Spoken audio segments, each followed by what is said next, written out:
Chapter 1: The Cardboard Kingdom. The cold woke Jonah. It was a specific kind of cold, one that lived in concrete and seeped upwards through the thin mattress and the 2 layers of scavenged blankets.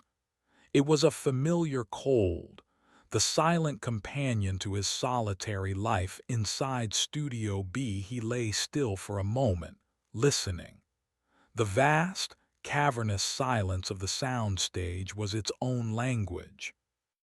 He could parse the groan of the metal roof contracting in the morning chill, the distant scuttling of a rat in the ventilation system, the faint, almost imperceptible whisper of wind pressing against the hangar-like doors. Nothing was out of place. He sat up, his joints protesting with a series of quiet pops. Dust motes danced in the single, sharp beam of sunlight that pierced a grime-caked skylight high above. It was his clock, this spear of light. It was early. He reached over the side of his mattress, and his fingers found the rough, warm fur of the cat sleeping in a nest of old sweatshirts. "Cinder," he murmured. A single, ragged ear twitched. The cat, a wiry creature with one clouded eye and 3 legs, stretched with a grunt, its abbreviated limb twitching in the air. Jonah swung his legs onto the floor. The chill bit at his ankles. He pulled on a pair of worn work boots, not bothering with socks, and stood. His domain spread out before him. He lived in the shadow of a grand, decaying spectacle. To his right stood the primary set of Captain Fiddlesticks' Funtime Flotilla, a 20-foot-long pirate ship, made mostly of plywood and painted in garish, peeling colors, sat permanently docked against a cyclorama of a crudely painted ocean. Its deck was where Jonah kept his meager pantry. Cans of beans, a plastic jug of water, a box of stale crackers. He had built a small, functional world for himself within the larger, forgotten one. He moved toward the ship, his steps echoing slightly in the immense space. Cinder hopped down from the sweatshirts and followed, her gait a practiced, 3-pointed rhythm. She stopped dead about 15 feet from the main set, sat down, and began to wash her face, pointedly refusing to go any further. She never went any further. "I know," Jonah said to the cat without turning around. He stepped onto the ship's deck, his boots scuffing on the painted wood. He grabbed a can of beans and a small, dented pot. His gaze, as always, drifted to the ship's helm. There he sat, Captain Fiddlesticks. The puppet was propped in a custom-built chair, its small felt hands resting on the spokes of the ship's wheel. It was a mariner, dressed in a tiny blue peacoat and a white captain's hat that had yellowed with age. Its face was a simple construction of beige felt, but the details were what gave it its power. The smile was a wide, unwavering stitch of red yarn. Its eyes were its most defining feature, 2 large, polished spheres of black glass that drank the light and gave nothing back. They were fixed forward, staring at the painted ocean, at a cardboard island in the distance. To an outsider, it was a piece of forgotten television history, an artifact covered in a fine layer of dust. To Jonah, it was the landlord. This was the heart of their truce, the silent agreement he had forged over 5 years of cohabitation. Jonah did not touch the captain. He did not go near the helm. He did not interfere with the odd, specific arrangements of props on the main set. In return, the captain left him alone. It was a simple, effective arrangement, most of the time. Jonah took his pot and beans and retreated to his small camp, a cleared space near the studio's workshop. Cinder immediately trotted over, rubbing against his leg. He set up his small propane stove, the hiss and pop of the burner a sudden intrusion into the silence. As the beans heated, he stared across the cavernous room. The studio was a graveyard of children's dreams. In one corner, a pile of giant foam alphabet blocks lay scattered, spelling nothing. In another, a half-finished backdrop of a candy cane forest listed against a wall. Wires as thick as his arm snaked across the floor and hung in drooping festoons from the lighting grid high in the darkness above. The place was a maze of potential dangers, but Jonah knew its landscape intimately. He knew which floorboards creaked, which stack of flats was unstable, which dark corner housed a family of black widows. He was the king of this forgotten kingdom, and the captain was its silent, watching god. After eating half the beans and giving the rest to Cinder, he went about his morning ritual. He checked the seal on his water jug. He tidied his sleeping area, folding the blankets with a practiced precision. He was a man of routine. Routine was armor. Routine kept the mind from wandering into dark places. His final check was always the main doors. He walked the 50 yards across the cold concrete, his footsteps the only sound. The massive, corrugated steel doors were sealed with a chain and a heavy padlock from the inside. His lock, his security. Today, there was something new. A folded piece of paper, bright white against the rust red of the door, was wedged in the seam. His heart gave a solid, heavy thump against his ribs. This was wrong. This was an intrusion. In 5 years, nothing from the outside had ever breached his fortress. He pulled the paper free. It was a thick, official-looking document. His hands trembled slightly as he unfolded it. The words were stark, printed in a severe, no-nonsense font. Notice of pending demolition.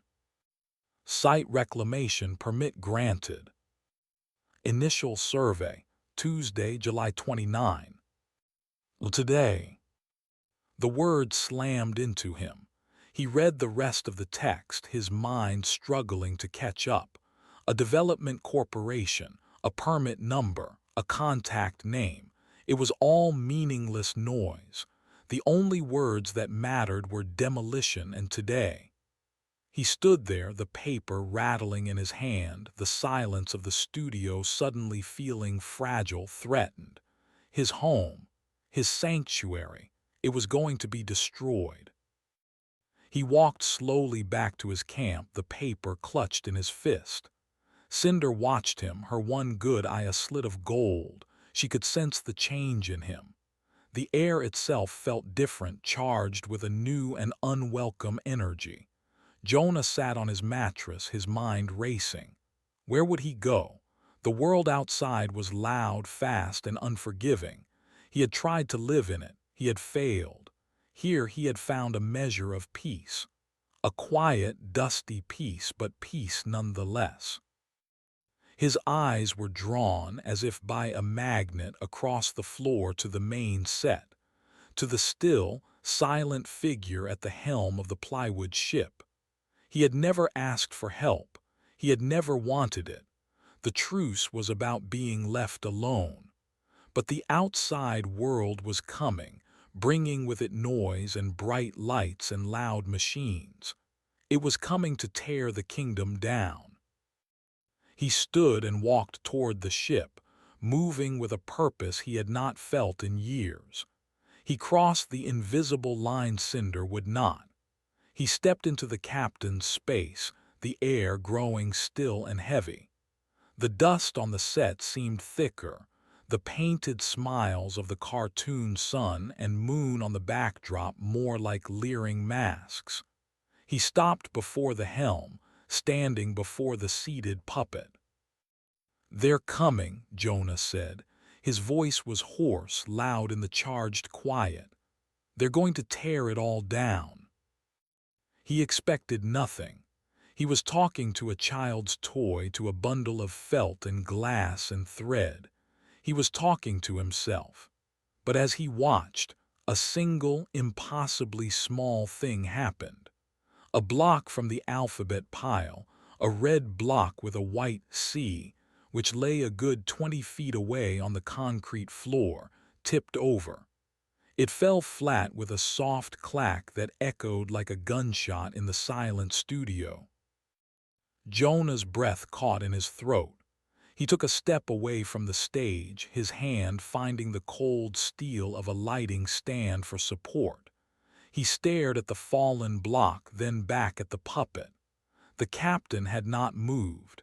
Its glass eyes stared blankly forward. Its stitched smile was as cheerful and vacant as ever.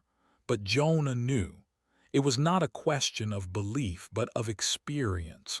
The landlord had heard him.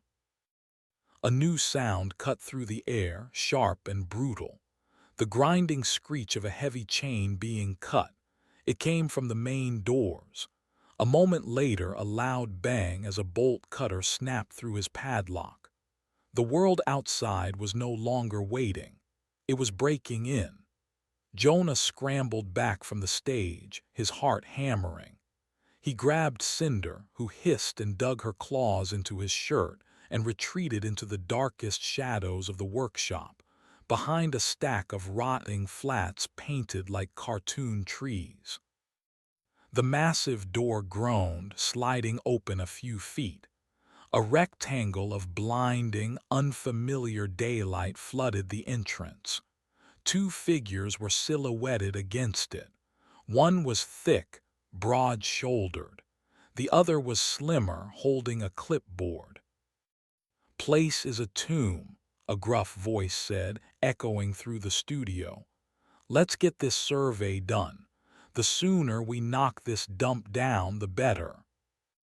From his hiding spot, Jonah watched the men step inside. He held the trembling cat close to his chest.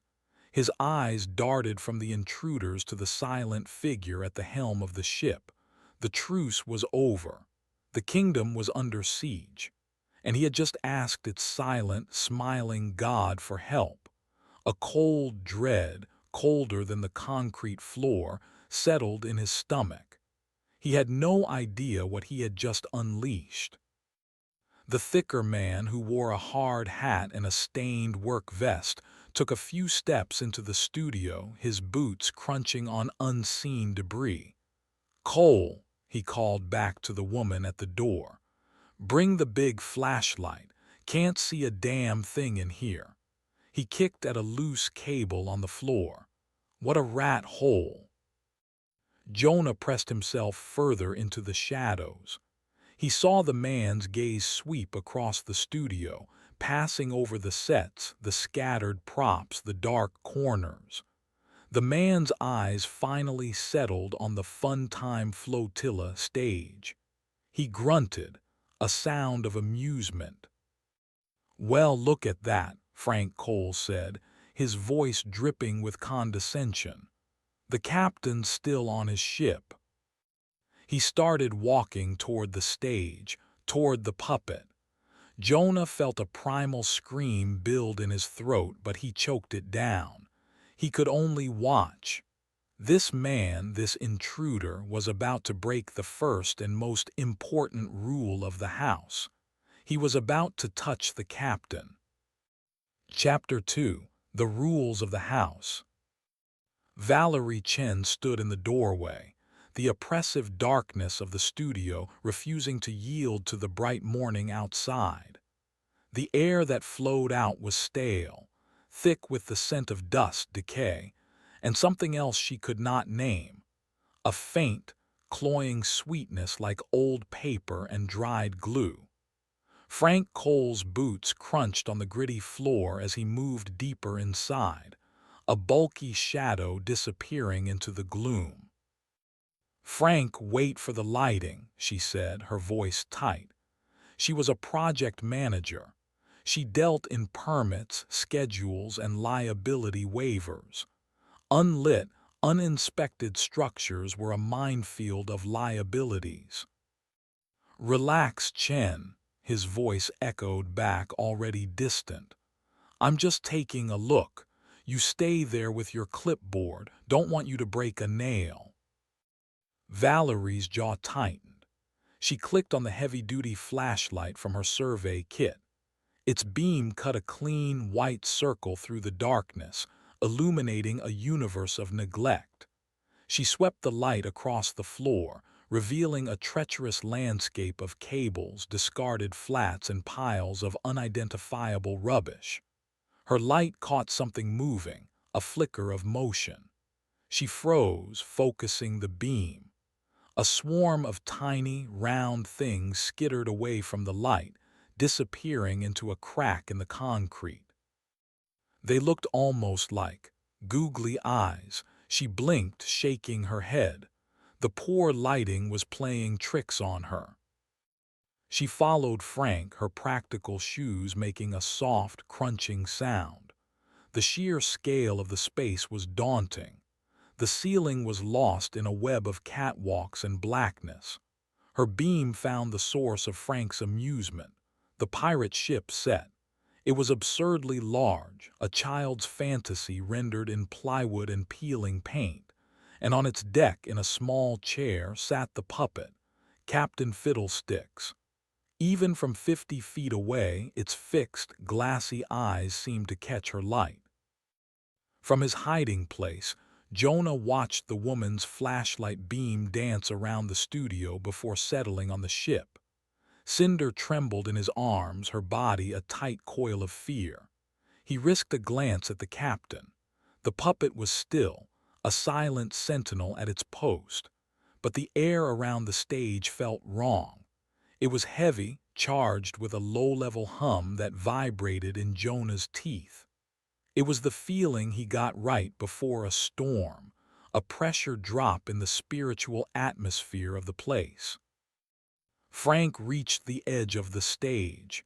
He put a boot up on it and leaned forward, peering at the puppet. "I remember this thing," he said, a note of genuine surprise in his voice. "Watched it when I was a kid. Captain Fiddlesticks. My sister had a lunchbox with this creep on it." He laughed, a loud, booming sound that was a violation in the hallowed quiet. He reached out a hand, his grimy fingers aiming for the puppet, felt hat. "Don't," Jonah's voice was a choked whisper, audible only to himself and the cat. As Frank's fingers were about to touch the hat, one of the massive spotlights hanging from the grid directly above him clicked on. It wasn't a flicker. It was an instantaneous, blinding burst of white light, pinning him in place. Frank yelled, throwing a hand up to shield his eyes. "Jesus, what the hell was that?" Valerie, who had been examining a water-damaged wall, spun around. "Frank, are you all right?" "The power's on." Frank squinted up into the light, which was intensely bright and unnaturally hot. "I thought the grid was dead." "It is," Valerie said, her own light beam now pointed at the ceiling. She could see the thick, dust-caked cable running from the spotlight to a junction box on the catwalk. It was ancient, frayed in places. "There's no way. The mains have been cut for a decade." The spotlight clicked off as suddenly as it had come on, plunging Frank back into the gloom. The filament inside the lamp pinged as it cooled. The abrupt silence that followed was deeper, more profound than before. "Faulty wiring," Frank grumbled, rubbing his eyes. "Place is a death trap, see? Another reason to tear it down." He seemed to shake it off, his bravado returning. He turned his attention back to the puppet, his brief scare making him more aggressive. "Stupid toy." He reached out again, this time not to touch but to shove. He gave the captain's head a hard push. The puppet's head rocked back, then swung forward, hitting the ship's wheel with a soft thump. It did not fall. It simply sat there, its stitched smile now seeming to mock him. Jonah's blood ran cold. The rules had been broken. The line had been crossed. He waited for the retaliation. He expected a noise, a falling object, something loud and immediate, but nothing happened. The silence held. Frank grunted, satisfied, and turned away from the stage. "All right, let's get this measured out," he said to Valerie, walking toward the center of the studio. "I want a team in here by tomorrow morning. Start rigging the support columns for the teardown." Valerie made a note on her clipboard, her expression troubled. She cast another nervous glance at the stage, then at the spotlight high above. "I want an electrician to check this entire grid before anyone sets foot in here, Frank. I mean it." "Fine, fine. Waste of money," he muttered. Jonah stayed hidden, his body rigid. The lack of an immediate response was worse than an attack. It implied something patient, something thinking. He knew the captain's ways. It was a creature of patterns, of games. The shove had been an insult, and the captain was not an entity that forgave insults. It would respond, but on its own terms, in its own time. He risked another look at the set. The puppet's head was no longer resting against the wheel. It was perfectly upright again, facing forward. And on the deck of the ship near the puppet's chair, something had changed. A small wooden music box, one of the show's props Jonah always made sure was closed, was now open. He hadn't seen it open. He hadn't heard a thing.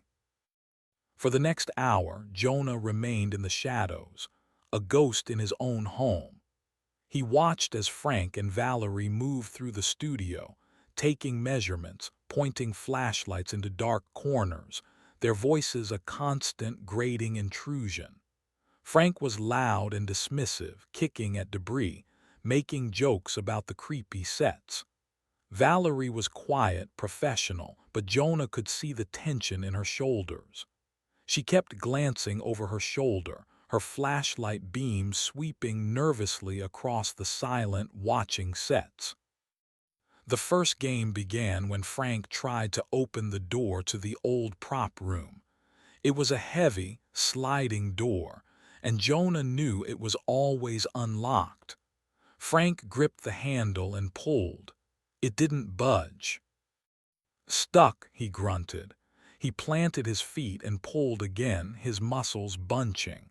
The door remained sealed as if it were welded shut, rusted solid. He gave up and turned to Valerie. "Mark the prop room as inaccessible. We'll have to cut it open." From his vantage point, Jonah could see the door clearly. There was no rust on the track. He had oiled it himself a month ago. The second game was more personal. Valerie set her clipboard and a pen down on a large, flat-topped crate while she helped Frank measure the width of the main doors. When she turned back, the pen was gone. "Where did?" She patted her pockets, then scanned the top of the crate. "I just put it here." "A rat probably got it," Frank said without interest. "Place is crawling with them." Valerie looked disturbed. She scanned the floor around the crate. Nothing. Jonah knew where the pen was. He had seen it happen. A single, thick rope from the lighting grid above, one he called the scenery serpent, had lowered itself from the darkness with an unnatural fluidity. Its frayed end had curled delicately around the pen and lifted it silently back into the shadows of the ceiling.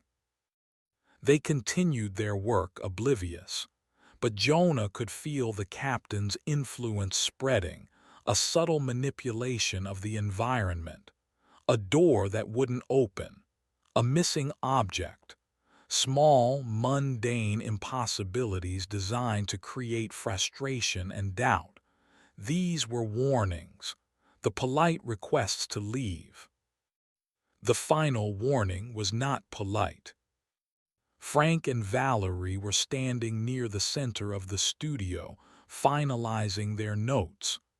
"Okay, that's enough for the preliminary," Valerie said. "We need to get this report filed. I'll call the electricians." Yeah, Frank said. "Let's get out of this dump. It's giving me a headache."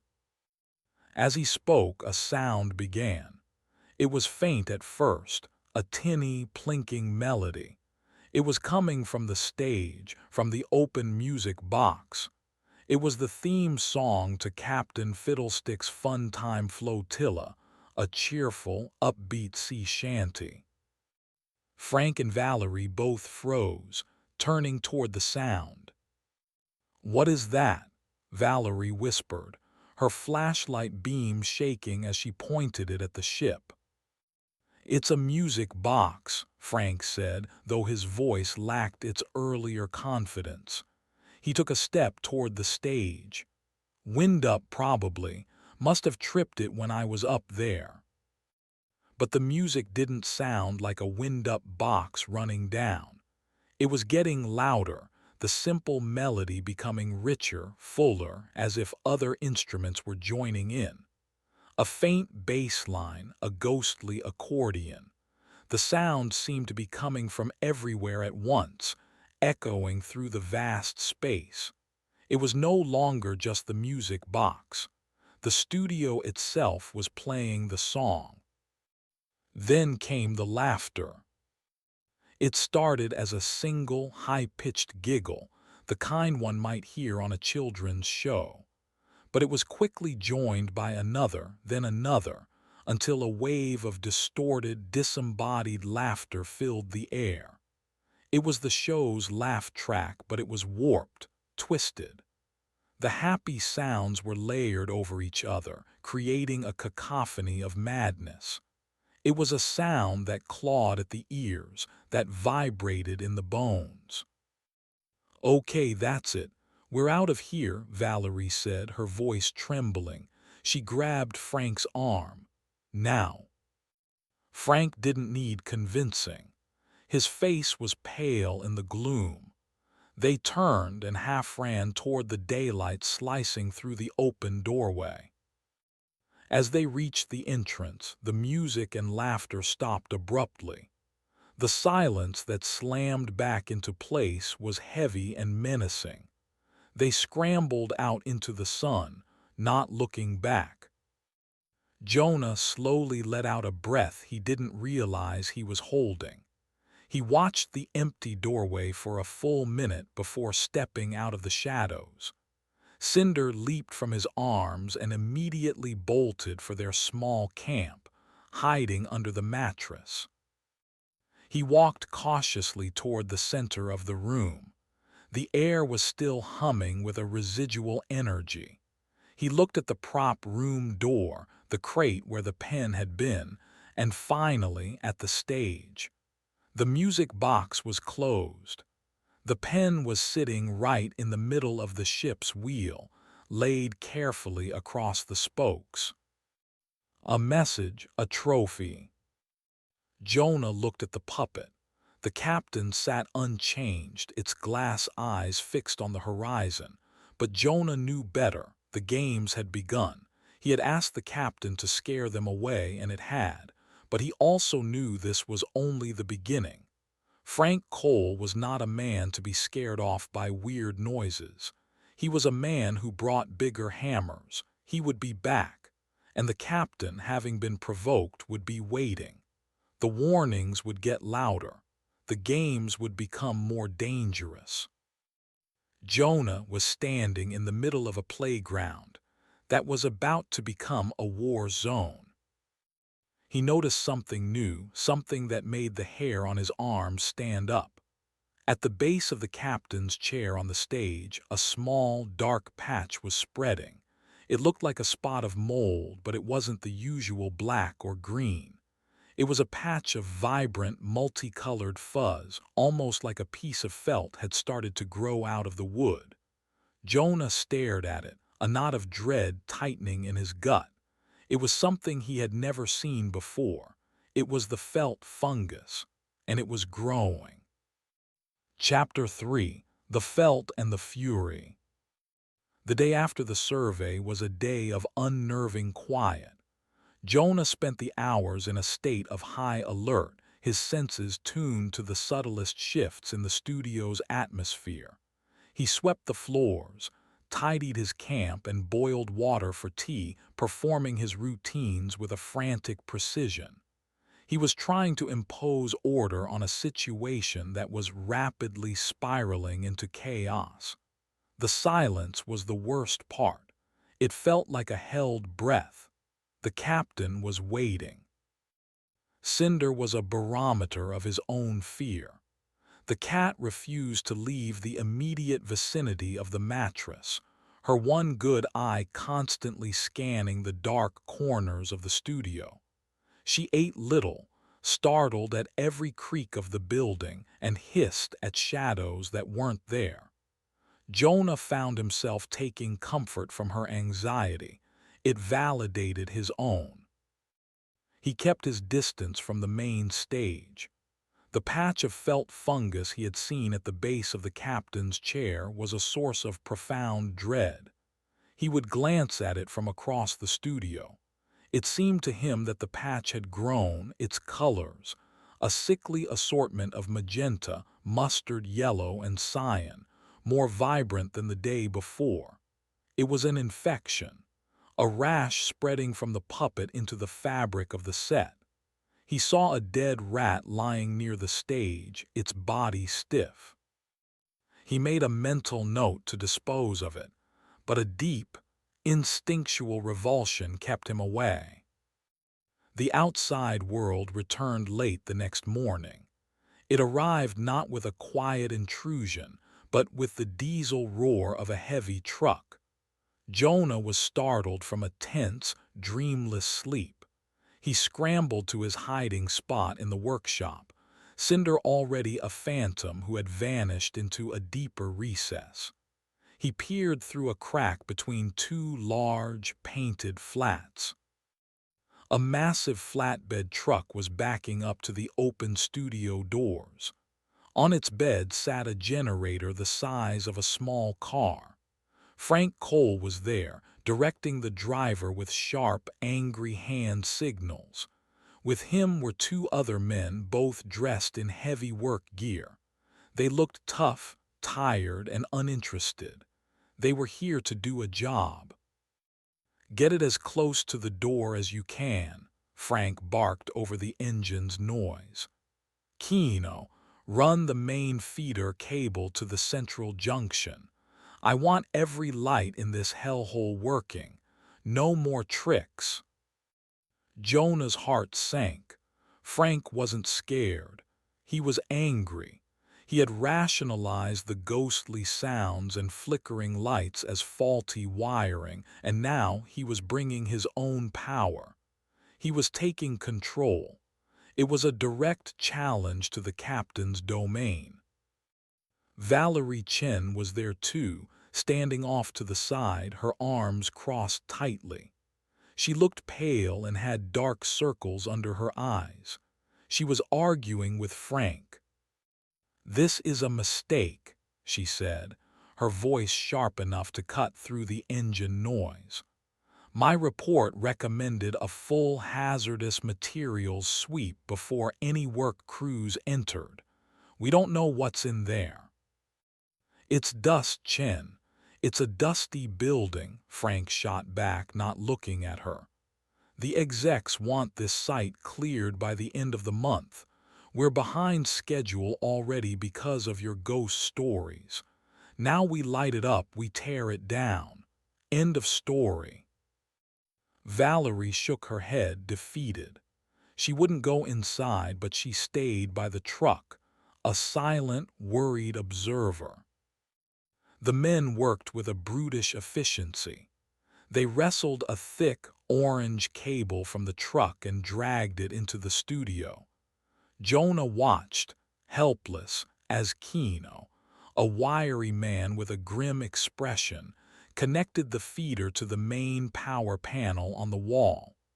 There was a loud clunk as he threw a series of breakers. For a moment nothing happened. Then, with a collective hum and flicker, the lights on the grid began to come on, not just one spotlight, but dozens. The cavernous space was flooded with a flat, sterile, industrial light. The shadows vanished. The dark corners were exposed. The magic and mystery of the place were stripped away, leaving only the peeling paint, the thick dust, the rot, and the decay. It was a desecration. The light revealed everything. Jonah's small camp was now pitifully exposed. His mattress, his stove, his neatly arranged cans. The men didn't notice it at first. Their attention focused on the task at hand. Frank marched to the center of the studio, hands on his hips, surveying the illuminated space with a triumphant sneer. "See, just a dirty old room," he announced to no one in particular. His eyes fell on Jonah's camp. "Well, well, looks like we have a squatter." He started walking toward it. Jonah's breath hitched. This was it. The confrontation he had dreaded. He looked for an escape, but the workshop was at the back of the studio. He was trapped. But Frank was distracted. His gaze was pulled away from the camp toward the main stage. The harsh, overhead lights rendered the fun-time flotilla set cheap and pathetic. The painted ocean was just a backdrop. The ship was just plywood. And the captain was just a puppet. "Kino, Leo, get the tools," Frank ordered. "First thing to go is this pile of junk." He pointed at the ship. "I want it broken down for disposal by lunch." He strode toward the stage, this time with an air of ownership. He was no longer an intruder. He was the conqueror. He grabbed the ship's railing and vaulted onto the deck with a loud thud. He walked straight to the helm. He looked down at the small, felt figure of Captain Fiddlesticks. "Your show been canceled, pal," Frank said with a cruel grin. He reached down, grabbed the puppet by its head, and ripped it from its chair. There was a sound of tearing stitches and splintering wood as the small supports that held it in place gave way. He held it up, dangling it in the air. Time for the trash heap. A collective gasp seemed to pass through the building. The lights on the grid flickered violently, not a single bulb but all of them at once, making the entire studio stutter between light and darkness. A low, guttural moan echoed from the walls, a sound of structural agony. "Power fluctuation from the generator," Frank yelled over the noise, unfazed. "Settle down." The flickering stopped. The lights stayed on, the groaning subsided. Frank laughed, shaking the puppet in his hand. "See, nothing." He turned and tossed the puppet off the stage. Captain Fiddlesticks tumbled through the air and landed in a heap on the concrete floor, its felt hat askew, one of its glass eyes now staring at the ceiling. It was a pathetic, discarded thing. Jonah felt the act like a physical blow. It wasn't just disrespect anymore. It was a declaration of war. He looked at the puppet, lying broken on the floor. For the first time, he felt a surge of something other than fear for it. He felt pity. The two other workers, Kino and Leo, were now bringing in crowbars and sledgehammers. They approached the stage, ready to begin the demolition.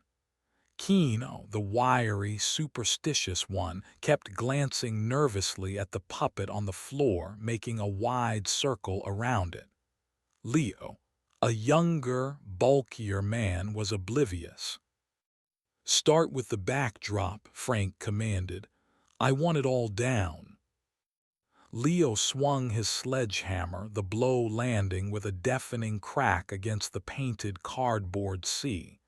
A huge chunk of it splintered away. He swung again, and again.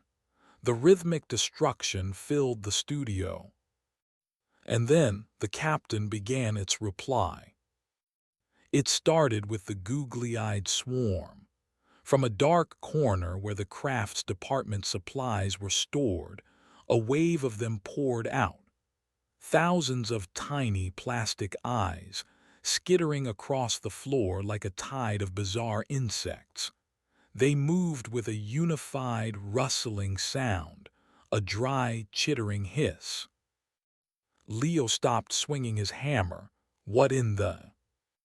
The swarm flowed toward them, ignoring the men and heading straight for the discarded puppet. They converged on Captain Fiddlesticks, covering it completely in a writhing, shifting mass of plastic and black pupils. It looked like the puppet was being consumed by 1,000 tiny, watching creatures. "What the hell is that?" Kino breathed, backing away, his face pale with terror. "What is that stuff?" Frank stared, his bravado finally cracking. It's just craft supplies. The vibrations from the hammer must have knocked them over." But his voice lacked conviction. The swarm pulsed, and then, as one retreated, flowing back into the dark corner from which they came. Where the puppet had been was now different. Captain Fiddlesticks was standing. It was impossible. Its legs were soft felt, incapable of supporting its own weight. But it was standing, perfectly balanced in the middle of the floor. Its hat was straight. Its head was cocked to one side, its glass eyes now fixed on Frank. The stillness of the puppet was more terrifying than any movement. "No," Kino whispered, dropping his crowbar with a clang. "No way, I'm out. I'm done." He turned and fled, scrambling out of the studio doors without a backward glance. "Kino, get back here," Frank yelled, but his voice was drowned out by a new sound. The chalkboard on the wall, the one used for the Mr. Scribbles segment, began to screech. A piece of chalk, untouched by human hands, was moving across its surface, writing a single, looping word over and over again. "Mine, mine, mine, mine." The chalk-drawn figure of Mr. Scribbles, a simple stick man with a wide, manic grin, began to twitch. Its white lines vibrated against the black slate. Then, with a dry, scraping sound, it peeled itself off the board. It was no longer a drawing. It was a two-dimensional creature, a thing of pure white lines, and it slithered down the wall and across the floor, moving like a snake made of pure malice. It headed directly for Leo. Leo screamed. It was a high, terrified sound. He turned to run, but his feet became tangled in something. A dozen spools of brightly colored yarn had rolled off a shelf, and the yarn was wrapping around his ankles, pulling tight. The yarn hounds. They coiled around his legs like living vines, and he crashed to the floor. Mr. Scribbles flowed over him, its chalk-white form covering his body. Leo's screams became muffled, choked. Frank could only watch, his face a mask of disbelief and horror. From his hiding spot, Jonah saw it all. This was not a game anymore. This was not a warning. This was punishment. The captain was not trying to scare them away, it was trying to hurt them. He had made a terrible mistake. He looked from the screaming, struggling man on the floor to the still, standing puppet. The captain hadn't moved. It was simply watching its creations work. Frank finally broke from his stupor. He wasn't a man who ran, he was a man who fought. He grabbed the sledgehammer Leo had dropped. "Get off him, you thing!" he roared and charged. He swung the heavy hammer at the chalk figure covering Leo. But before the hammer could connect, something dropped from the ceiling. The scenery serpent, the thick, heavy rope from the grid, fell and coiled around Frank's torso and arms, pinning the hammer to his side. It lifted him effortlessly off his feet, hoisting him a few inches into the air, struggling and kicking like a hooked fish. "Help me," he choked out, his face turning red. Leo had stopped screaming. The chalk figure of Mr. Scribbles slid off him and flowed back to the chalkboard, merging seamlessly with the surface until it was just a drawing again. Leo lay motionless on the floor, his eyes wide and vacant, a fine layer of chalk dust covering his open mouth. The studio fell silent again, the only sound the creak of the rope and Frank's choked gasps. Jonah's mind screamed at him to run, to get out, but he was frozen in place. He looked at the main stage, at the spot where the captain's chair used to be. The patch of felt fungus had grown exponentially. It now covered a wide circle on the deck, and it had spread to the dead rat Jonah had seen earlier. The rat's corpse was now entirely covered in the fuzzy, colorful mold. As Jonah watched, its form began to twitch and shift. The fungus was reconfiguring it, pulling and twisting it into a new shape. The rat's body contorted, its limbs elongating, its head swelling. Two large, mismatched buttons, one blue and one yellow, sprouted from its face, becoming eyes. It was a grotesque parody of a cartoon animal, a horrifying plush toy brought to life by a biological nightmare.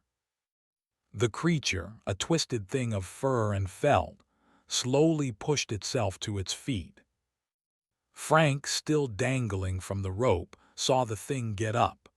A strangled, animal sound of pure terror escaped his lips.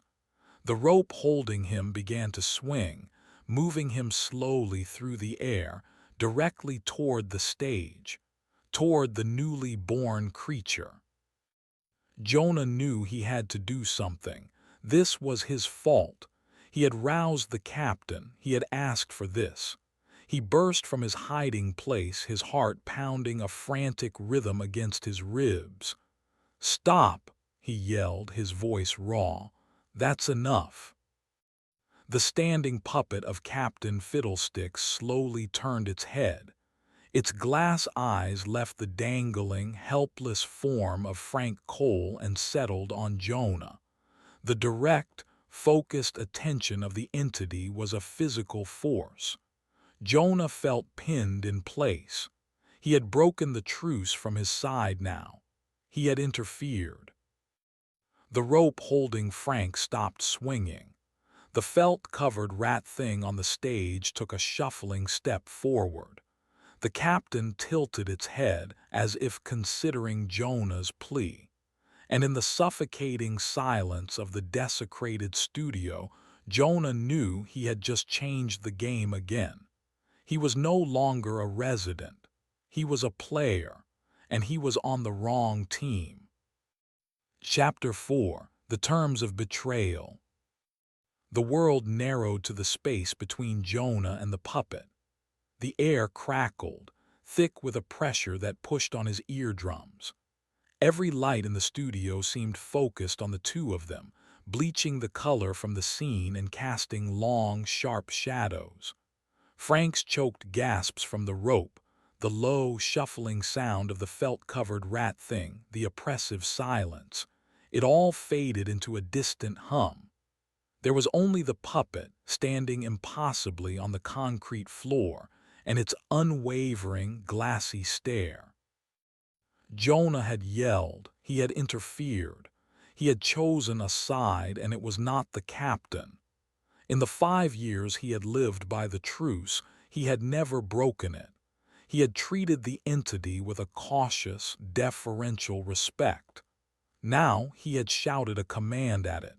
He had positioned himself as an adversary.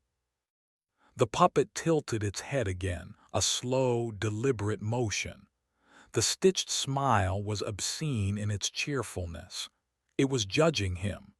Jonah's survival instinct screamed at him to run, but his legs were lead. Cinder was gone, hidden somewhere deep in the workshop. He was alone. Then the puppet moved. It took a single, shuffling step forward, dragging one felt foot across the gritty concrete. The sound was soft, a dry whisper, but it was the most terrifying sound Jonah had ever heard.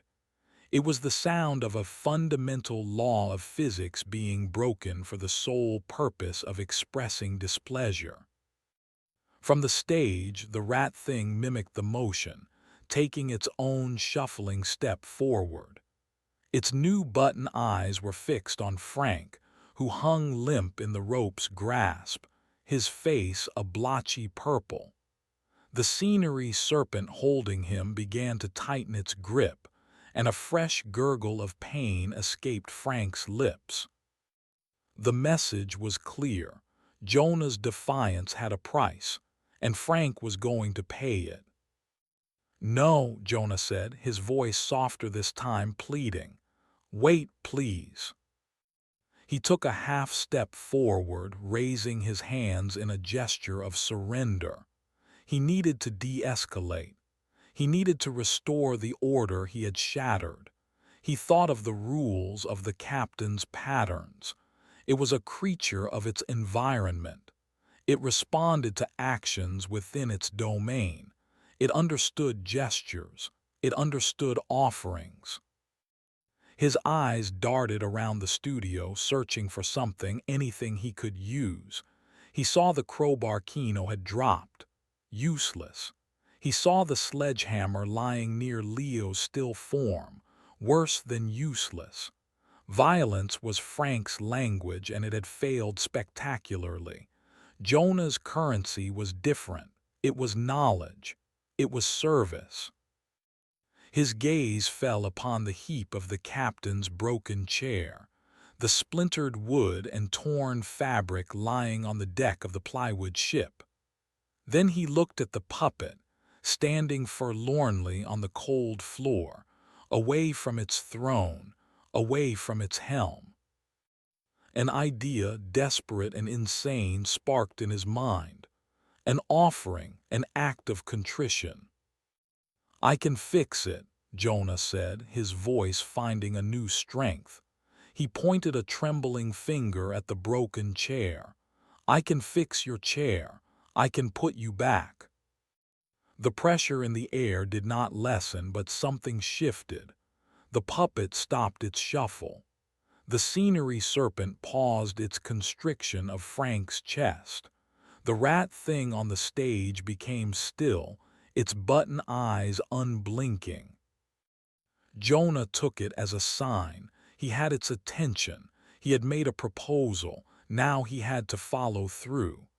He began to walk slowly, deliberately toward the main stage. He did not look at Frank. He did not look at Leo's body. He kept his eyes on the puppet, showing it he was focused on the task, on rectifying the desecration. As he neared the stage, the standing puppet turned its body, tracking his movement. He passed within 5 feet of it. The proximity was nauseating. It smelled faintly of ozone and old, damp cellars. He reached the stage and with careful, measured movements pulled himself up onto the deck. He was in the heart of the captain's power. The air here was thick and humming. The felt fungus, now a vibrant and disgusting circle a yard wide, pulsed with a faint internal light. He gave it a wide berth, his stomach churning. He approached the broken chair. The damage was severe. Frank had not just pushed it, he had ripped it from its moorings. The wood was splintered, the supports shattered. He knelt, his knees cracking. He ran his hands over the broken wood. He was a builder. He knew how to fix things. It was the one skill that had ever given him a sense of purpose. He looked back at the workshop, at his small collection of scavenged tools. He needed them, but he couldn't leave the stage. He couldn't break the fragile tension of the moment.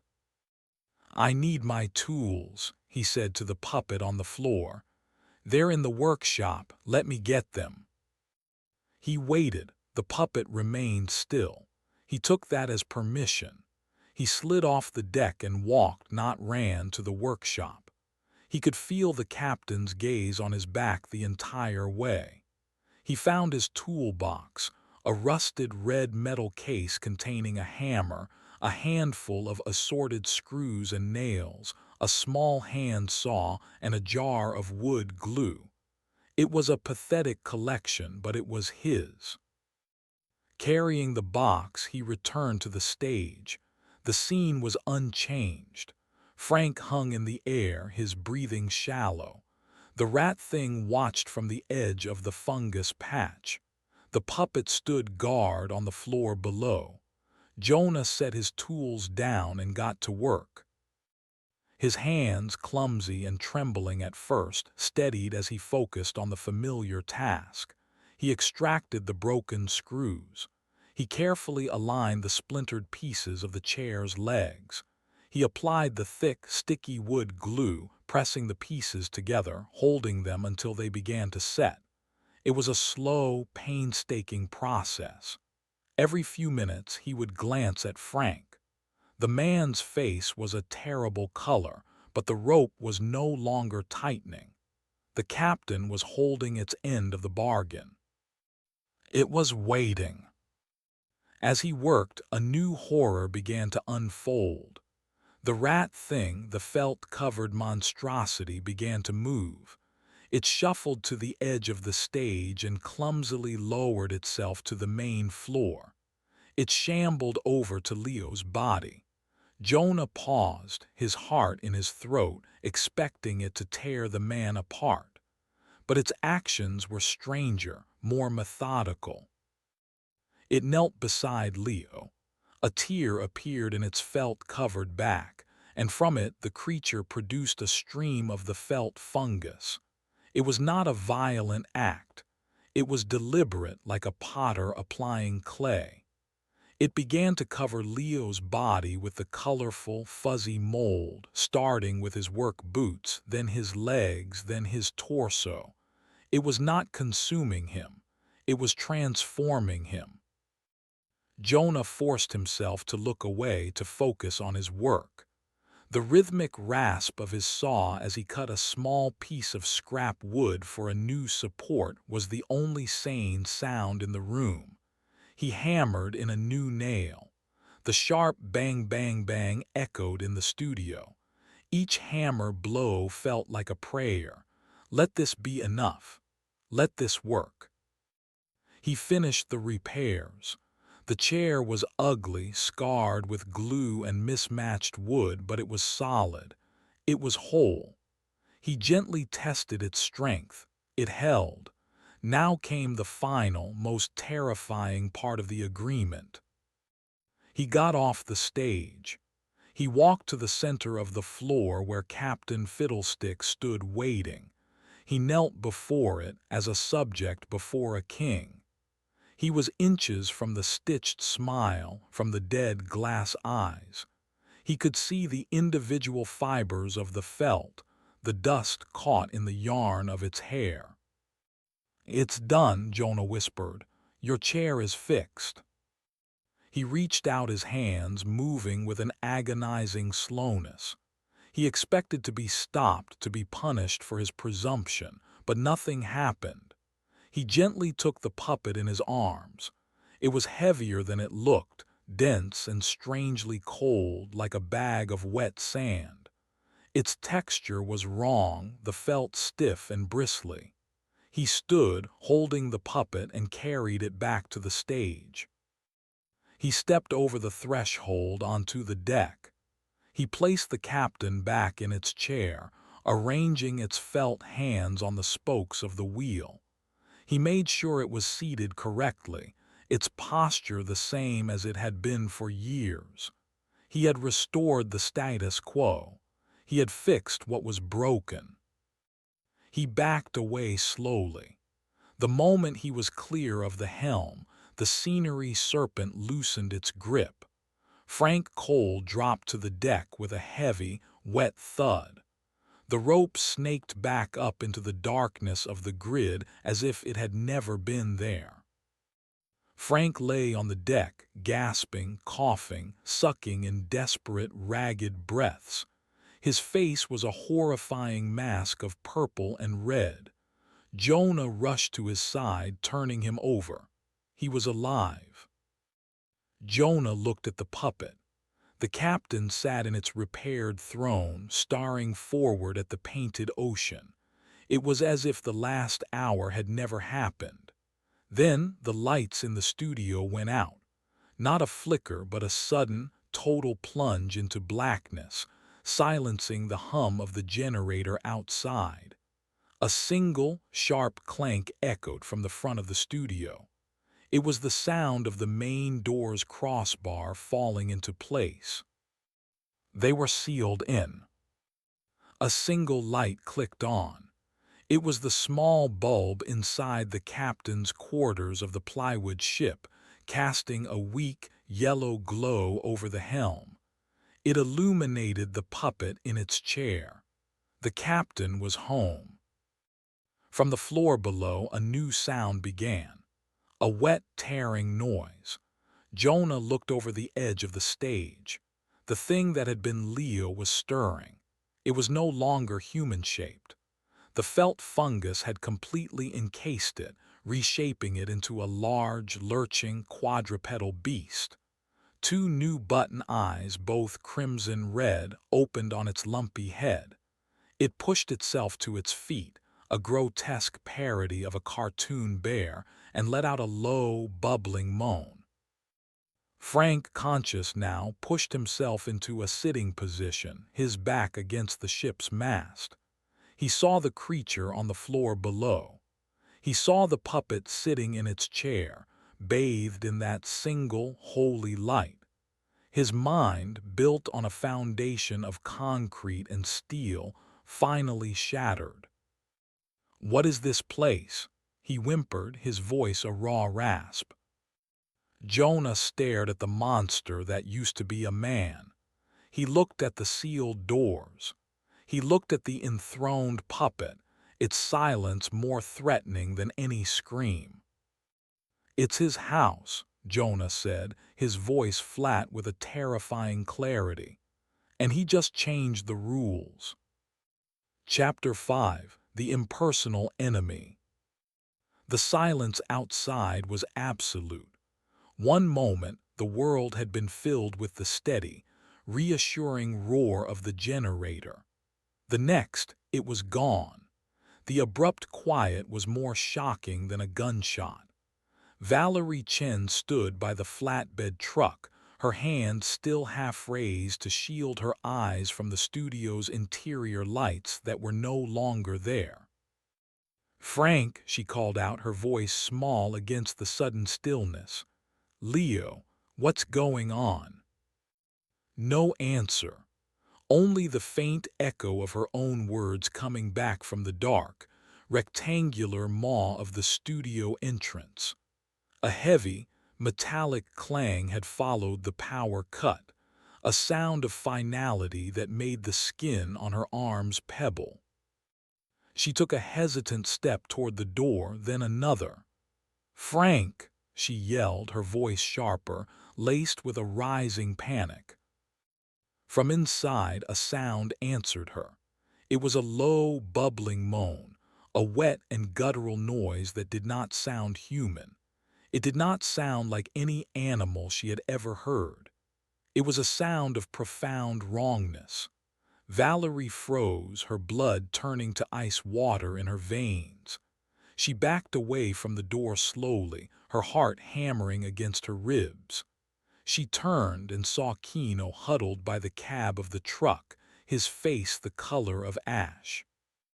"Don't go in there," he whispered, his eyes wide with remembered terror. "You don't go back in there." "What did you see?" Valerie demanded, grabbing his arm. His muscles were rigid, trembling. "Tell me what you saw in there." "Things that aren't supposed to be," he stammered, his gaze fixed on the black doorway. "It's the puppet, the little sailor man, it's him. He's the devil of that place." Valerie's mind reeled. This was insane, puppets and things that weren't supposed to be. This was the talk of a man in shock, but she had heard the noises. She had seen the spotlight turn on by itself. She had heard the monstrous moan. She pulled her phone from her pocket, her fingers fumbling with the screen. She had to call the police. An industrial accident, men trapped inside. Her finger hovered over the call button. She thought of Mr. Sterling, her boss. His voice on the phone that morning had been like chipped ice. "No delays, Valerie, no overages. This is a high-profile site. Keep it clean, keep it quiet."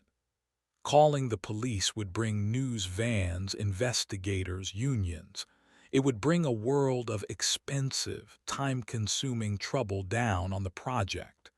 It would be a black mark on her career, one she might never recover from.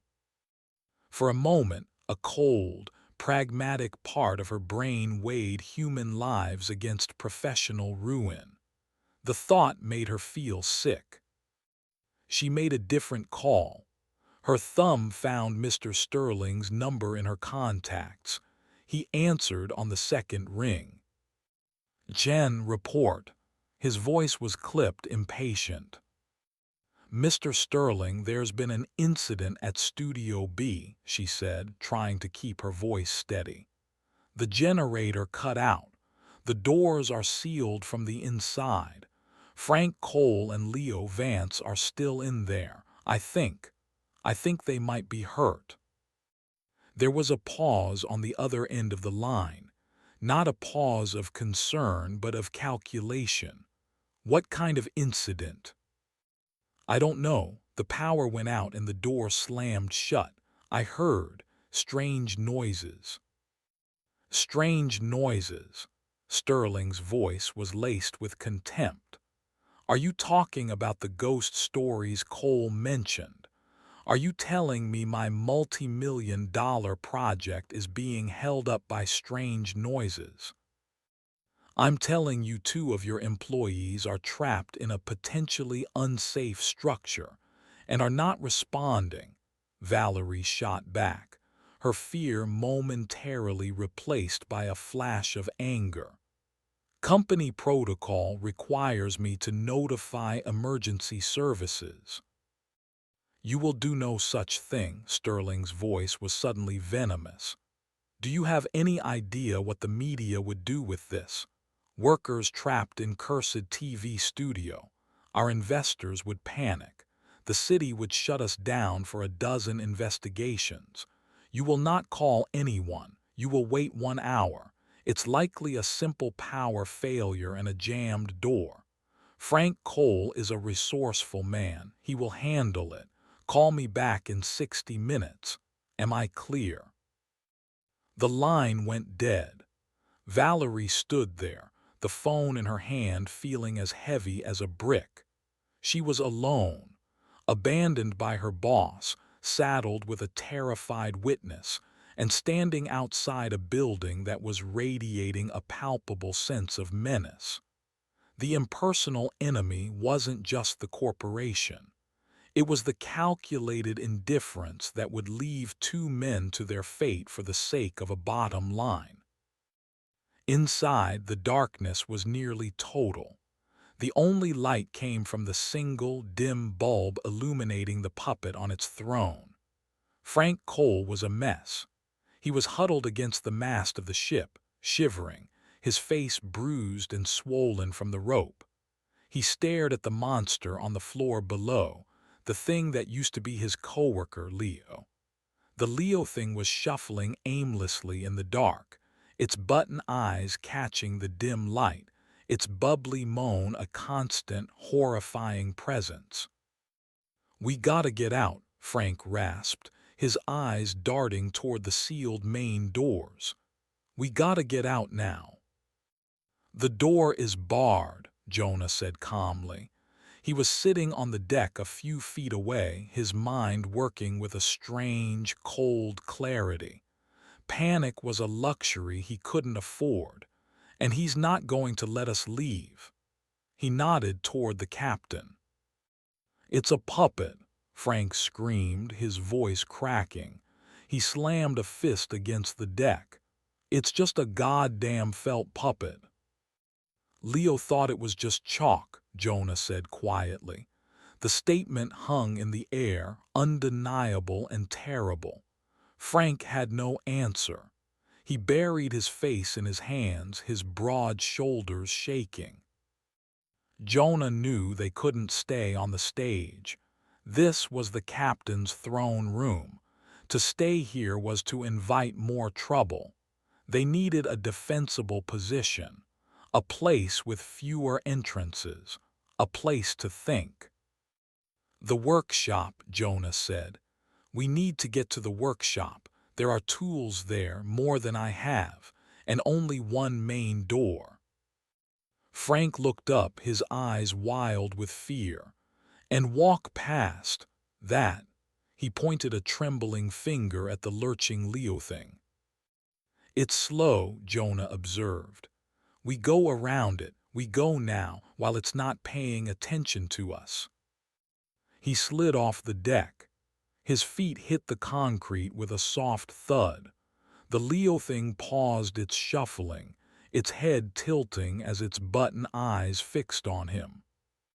"Stay on the ship," Jonah hissed at Frank. "Don't move." Jonah stood his ground, staring back at the monster. He remembered how the captain's other creations worked. They responded to triggers. They followed patterns. He needed a distraction. His eyes scanned the floor and found what he was looking for, a discarded can of paint, probably left by his own set-building crew years ago. He moved slowly toward it, never taking his eyes off the Leo thing. He picked it up. It was half full, heavy in his hand. He hurled the can across the studio. It sailed through the air and crashed into a stack of metal shelving far away in the opposite corner. The clang and rattle were explosive in the quiet. The Leo thing immediately spun around, its bubbling moan rising in pitch, and began to lurch toward the source of the sound. "Now," Jonah yelled. He ran to the stage and helped a stumbling Frank to his feet. "Move." They half ran, half stumbled across the vast, dark floor, their footsteps echoing. They gave the main stage a wide berth, skirting the edges of the studio. The darkness was alive with imagined threats. Every shadow seemed to coalesce into a menacing shape. From the high grid, Jonah heard the faint, dry rattle of the googly-eyed swarm, watching them from above. They reached the workshop and scrambled inside. It was a large, cluttered room filled with workbenches, saws, and the ghosts of forgotten projects. Jonah slid the heavy wooden door shut. It had no lock.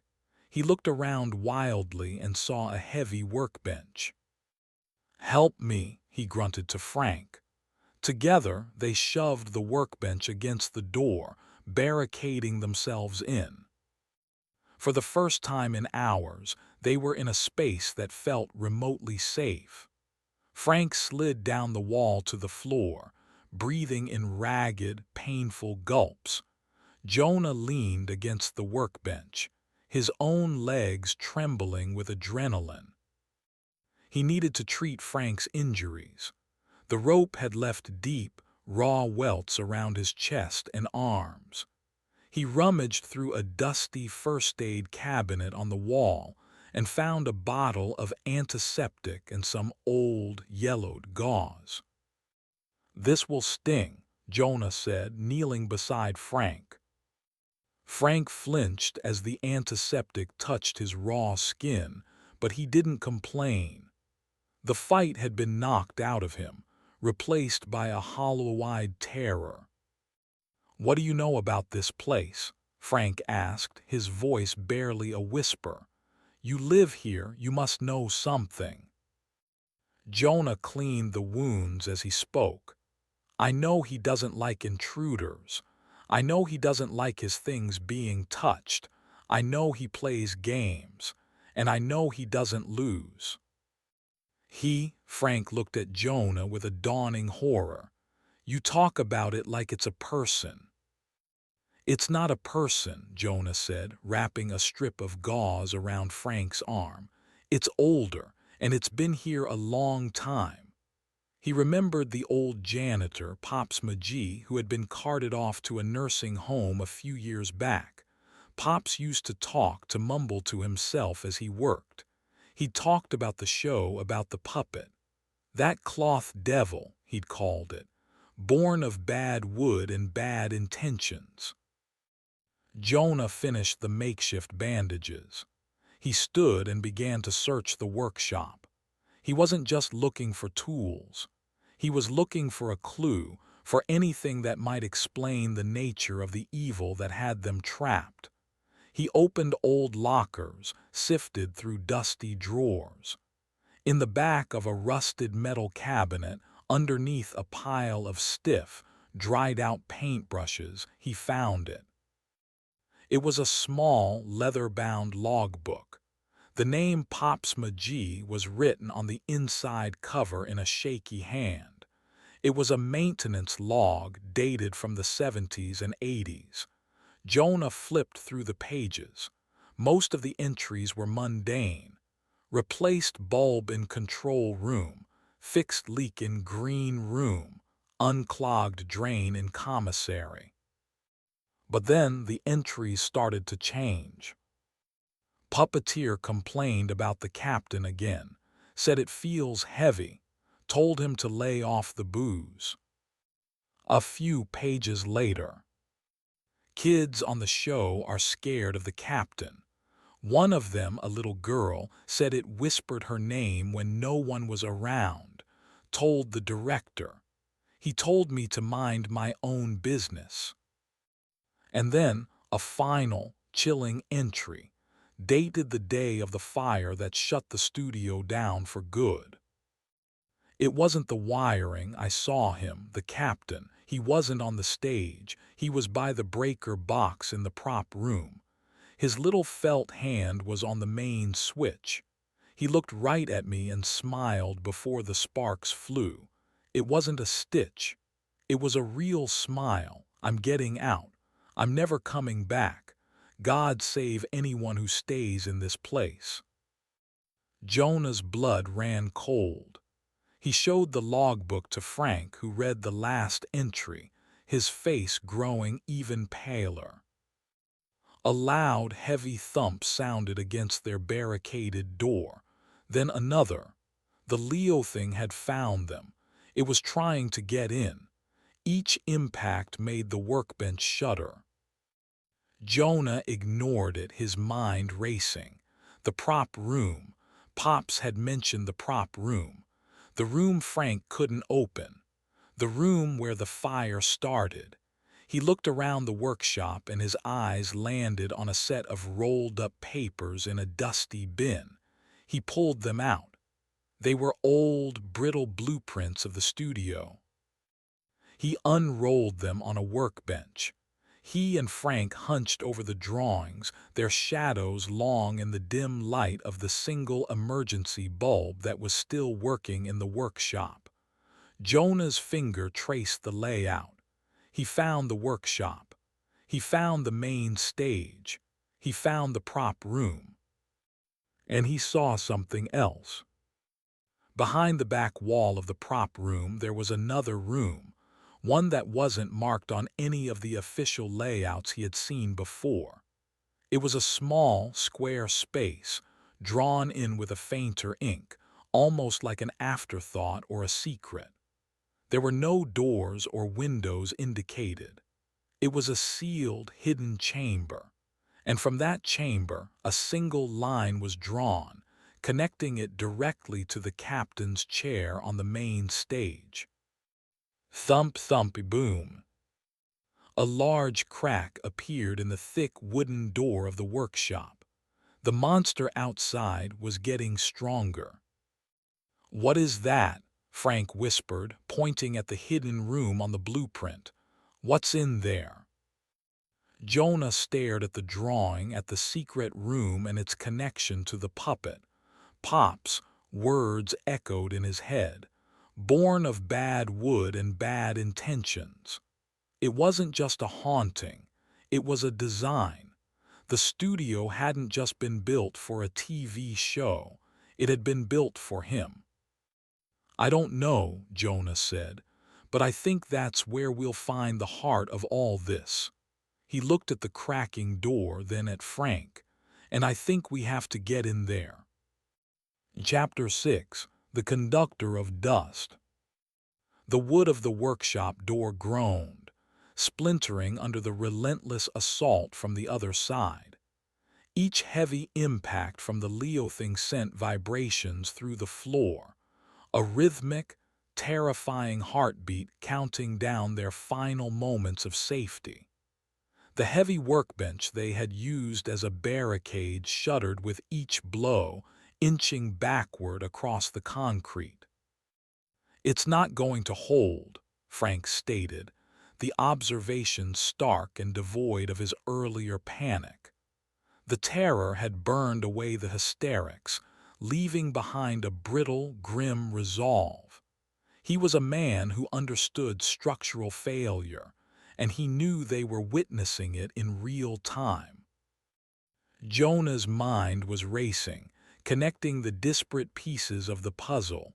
Pop's frantic logbook entry, the impossible strength of the locked prop room door, and the secret chamber on the blueprints. The fire, the breaker box, the puppet's impossible presence. It all pointed to one place. "The prop room," Jonah said, tapping the blueprint. "Everything is connected to it.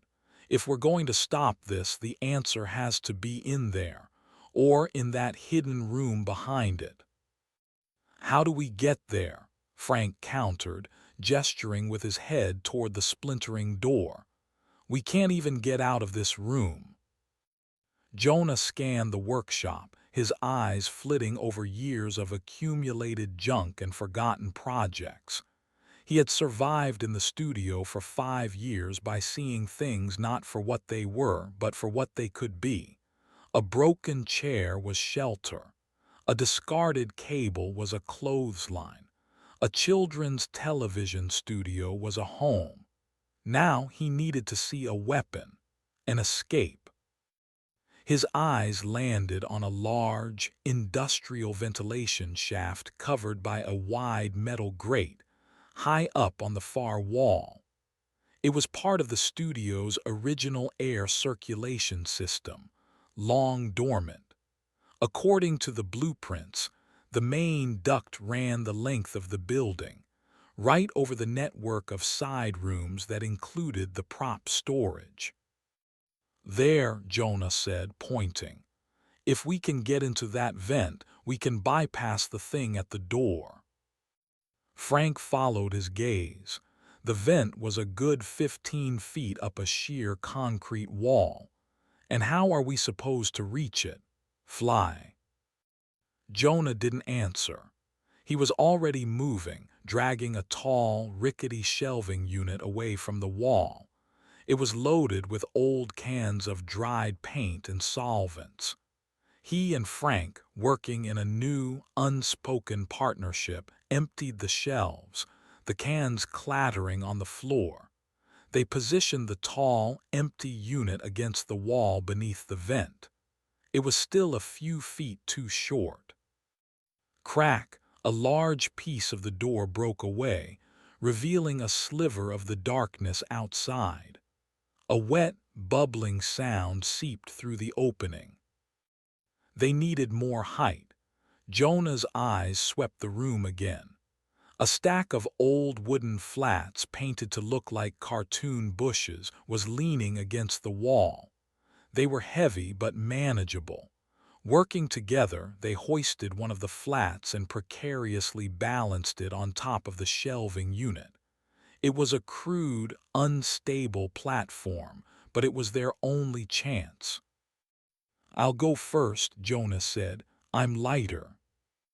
He started to climb the shelving unit, his fingers finding grips on the thin metal struts, his boots searching for purchase. The entire structure wobbled, threatening to collapse. Frank braced it from below, his broad shoulders pressed against the metal, his face a mask of concentration.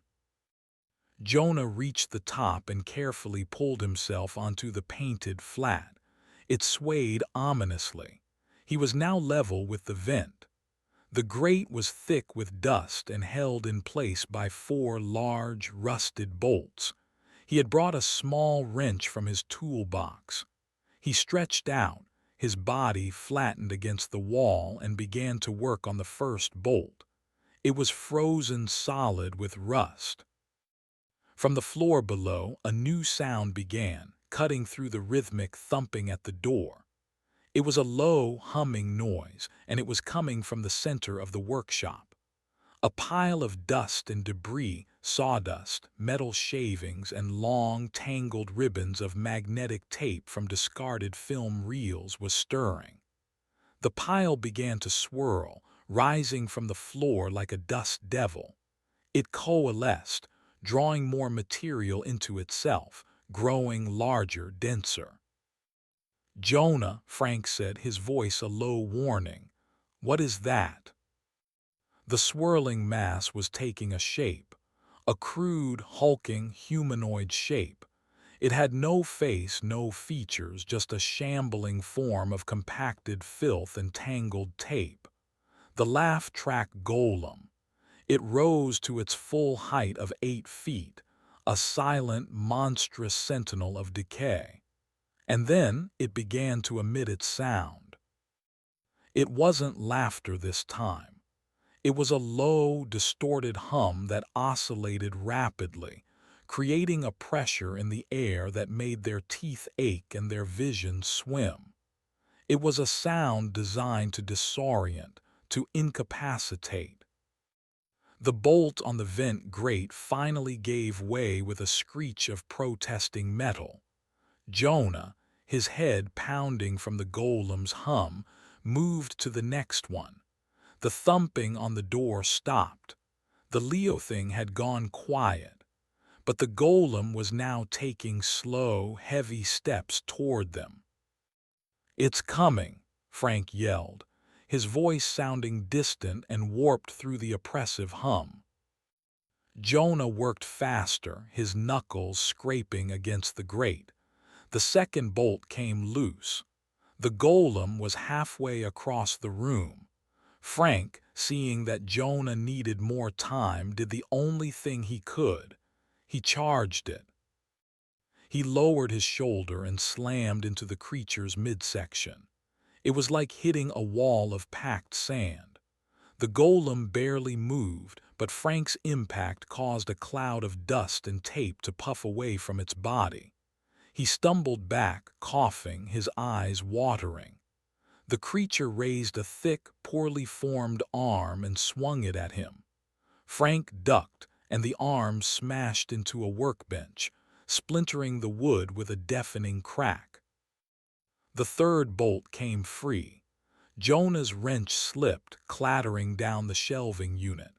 He scrambled for the final bolt, using his bare hands, his fingers raw and bleeding. The golem backhanded Frank, sending him sprawling across the floor. It turned its featureless head toward Jonah and the precarious structure he was perched on. It began to lumber toward them. The final bolt broke. The grate came loose in Jonah's hands.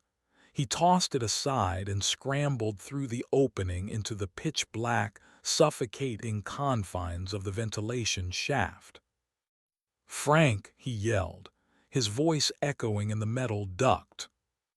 Frank was on his feet again. He looked at the golem, then at the shelving unit. He wasn't going to make it. The creature was too close. He did the only other thing he could think of. He grabbed a can of turpentine from the floor and threw it at the golem. The can burst on its chest, splashing the flammable liquid all over the dust and tape. The golem paused, its hum faltering for a second. In that moment, Jonah, peering from the vent, saw it. Buried deep within the creature's chest, visible through the swirling dust, was a bright, pulsing light. It was the source of its power, its heart. "Frank, the light!" Jonah screamed. "Hit the light!" Frank saw it too. He scrambled away, grabbing a long piece of metal rebar from a pile of construction debris. The golem resumed its advance. As it reached the shelving unit and raised its arms to tear it down, Frank ran forward, not at the creature but alongside it. He lunged, thrusting the rebar like a spear deep into the golem's chest, aiming for the pulsing light.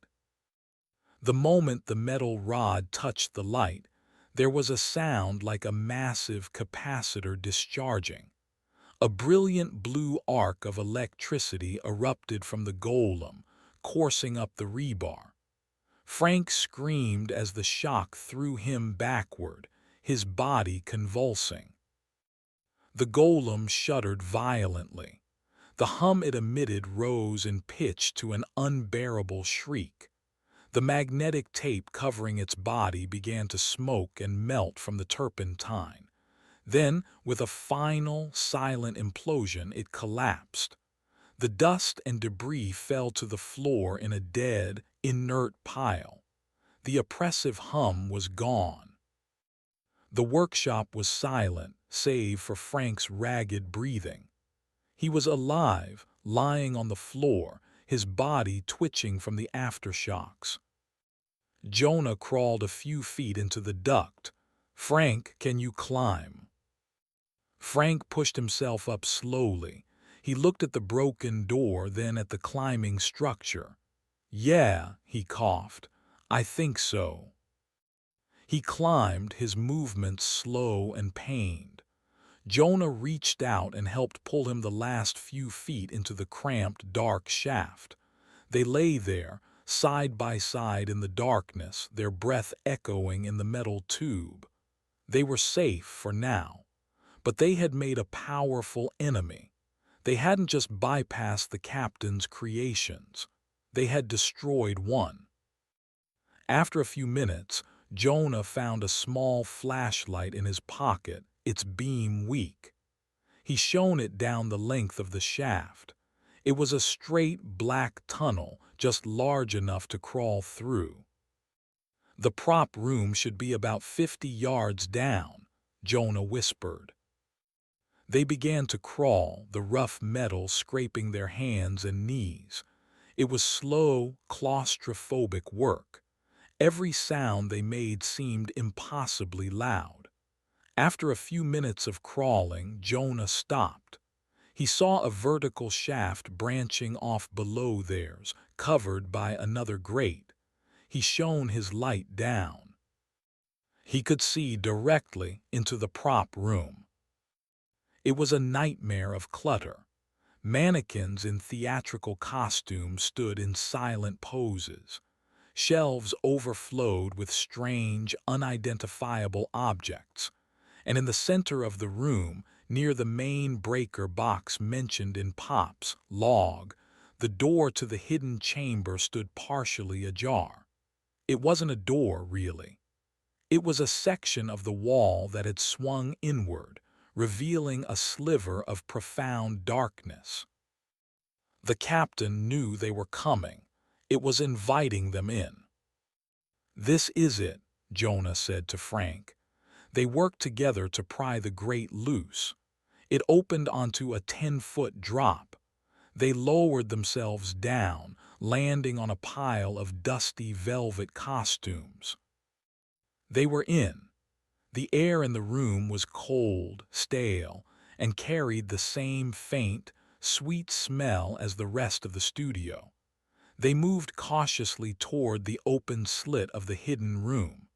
The breaker box on the wall beside it was scarred with black scorch marks, physical proof of the fire Pops had written about. Jonah took a deep breath.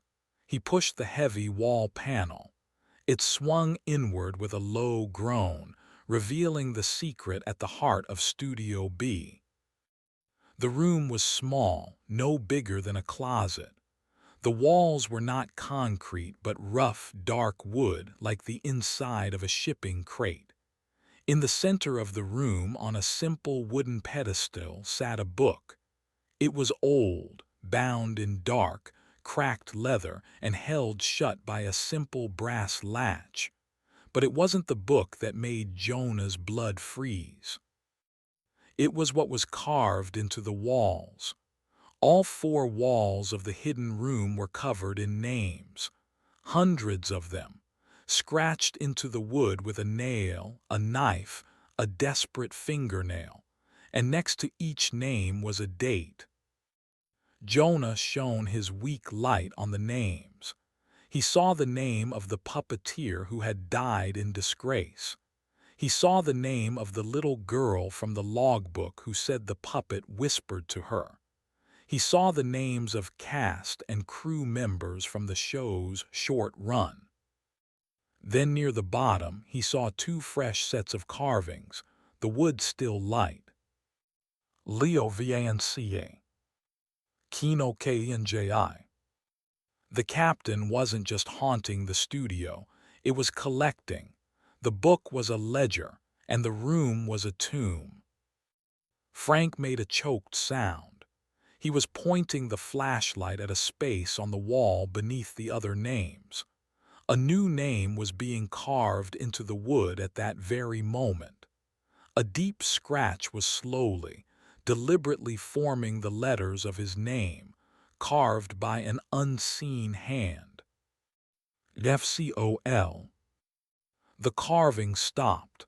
It was waiting for the E. It was waiting for him to die. And right next to it, another set of scratches had just begun to appear.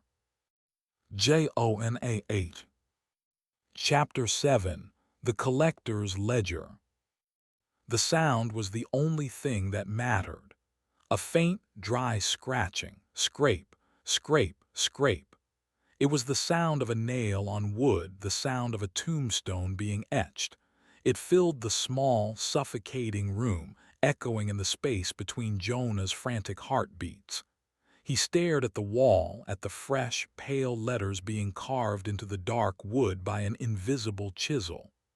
JONAH, the final letter, was a clean, sharp line, a full stop on his existence. Next to his name, Frank's was still incomplete. FCOL, the scratching had paused there, a promise left hanging in the air. Frank's breath came in ragged, terrified hitches. He was no longer a man of action, a foreman who solved problems with force. He was a slab of meat in a cold room, watching his own butcher sharpen the knife. "It's writing our names," Frank whispered, the words coated in disbelief. "It's writing our names on the wall." Jonah tore his eyes from the carvings. His gaze fell upon the object at the center of the room, the thing that was the undeniable source of this power. The book. It sat on its pedestal, ancient and unassuming. It was the ledger. The names on the wall were just a receipt. The book was where the accounts were kept. He had to see inside. He had to understand the transaction. He took a step toward it. The air grew thick, heavy with resistance, as if he were wading through water. The simple act of moving felt like a betrayal. The captain, from its throne room on the stage, could feel his intent. The entire studio seemed to groan around them, a low, structural complaint. Frank grabbed his arm. "What are you doing? Don't touch it." "It's the only thing left to do," Jonah said, his voice steady. He pulled his arm free. He was moving past fear now into a place of cold, desperate logic. Escape was impossible. Fighting was futile. Understanding was the only path left. He reached the pedestal. He looked down at the book. The leather cover was dry and cracked like old skin. The brass latch holding it shut was simple, unadorned. There was no title, no markings. Its anonymity was part of its menace. He reached out a trembling hand and laid his fingers on the cover. The moment he made contact, two things happened at once. First, the book became intensely, unnaturally cold. The chill shot up his arm, a frigid shock that went straight to his heart. It felt like touching a block of dry ice. He flinched but did not pull away. Second, a wave of pure, concentrated malice washed over him. It wasn't a sound, it was a psychic broadcast. It was the undiluted rage of the entity, a silent scream of possession and violation. Mine. The word didn't enter his ears but bloomed in the center of his skull, a black flower of hate. He saw a fleeting, chaotic collage of images, the grinning face of the puppeteer, a little girl crying in a corner, the flash of a fire, the empty glass eyes of the captain, starring, always starring. Frank cried out and stumbled back, clutching his head. "Make it stop." Jonah gritted his teeth, fighting the psychic assault. He focused on the latch. With his other hand, he fumbled with the simple brass hook. It was stiff. He pushed harder. The latch sprang open with a soft click. The silent scream in his head intensified for a second, then abruptly stopped. An unnerving quiet fell over the small room. The scratching on the wall ceased. He had its full attention. He opened the cover. The first page was not paper. It was a sheet of thin, pressed felt, the color of old blood. Written on it in a neat, spidery script was a single name, Sylvanus Crow, Collector. Below the name was a date from the late 19th century. This was the origin, the first soul. He turned the page.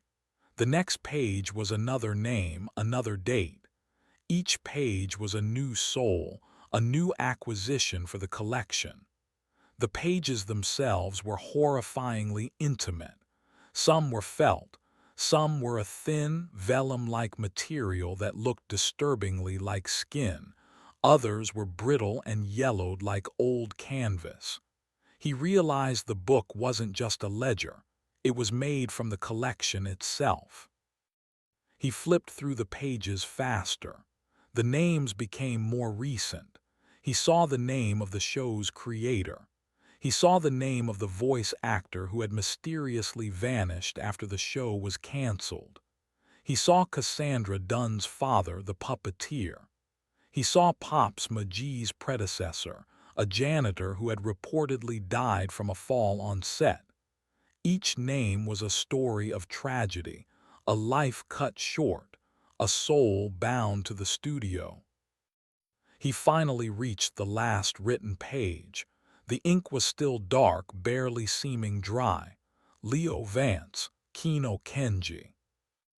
He turned to the final page. It was blank, a clean, empty sheet of pale, skin-like vellum. As he and Frank stared at the blank page, a single drop of dark, rust-colored ink bloomed in the center of it, welling up from the material itself. It spread, forming a letter. J. "Jonah, look," Frank breathed, his voice tight with horror. The ink flowed, forming the next letter. Oh, the book was not just a record. It was an instrument. It was actively writing him into its final page, claiming him in real time. The carving on the wall was just the echo of this primary act. A primal urge for survival, fierce and absolute, surged through Jonah. He slammed the book shut.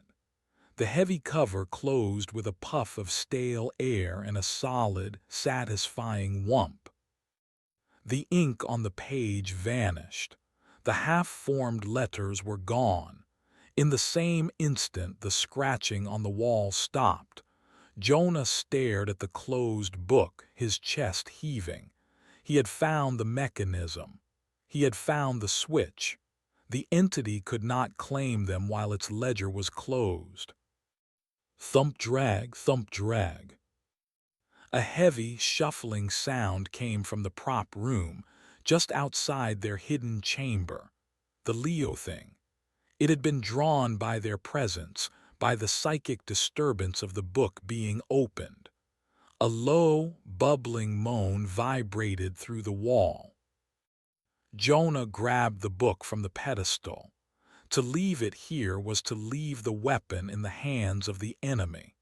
The book was cold and unnervingly heavy in his hands. It felt like a stone of condensed misery. "We have to get out of this room," Jonah said, his voice low and urgent. "Out there with that thing," Frank whispered, his eyes on the wall where the noises were coming from. "We don't have a choice," Jonah replied.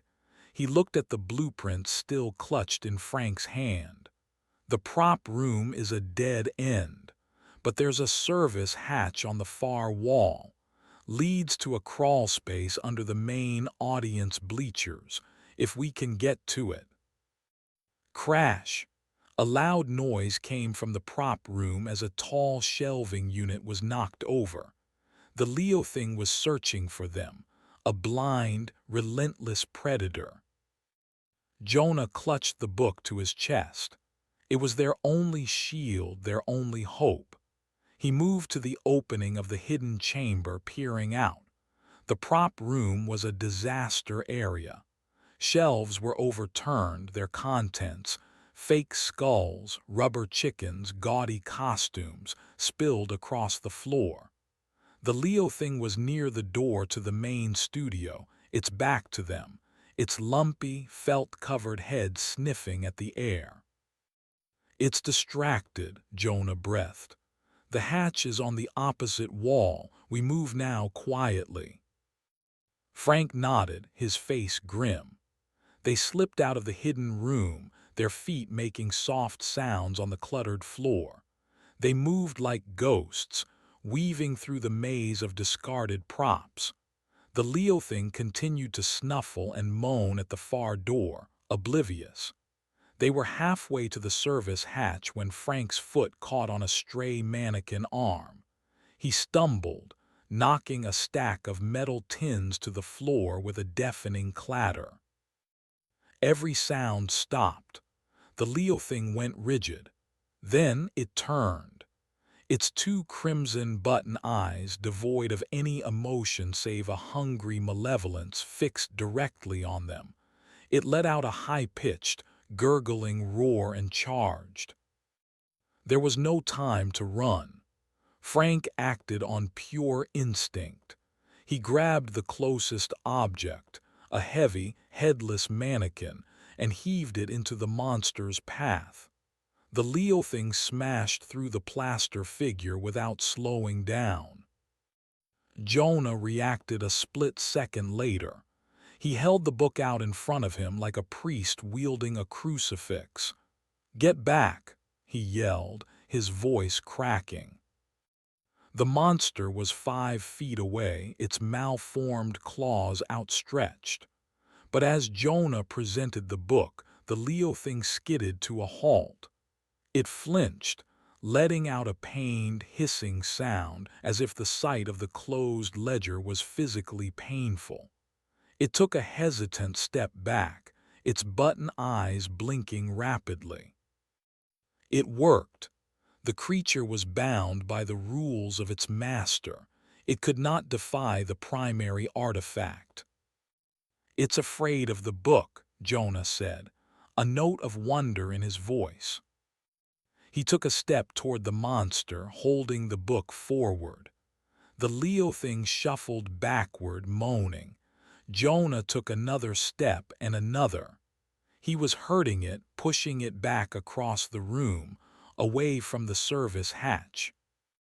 "Frank, the hatch, open it," Jonah shouted, his eyes locked on the creature.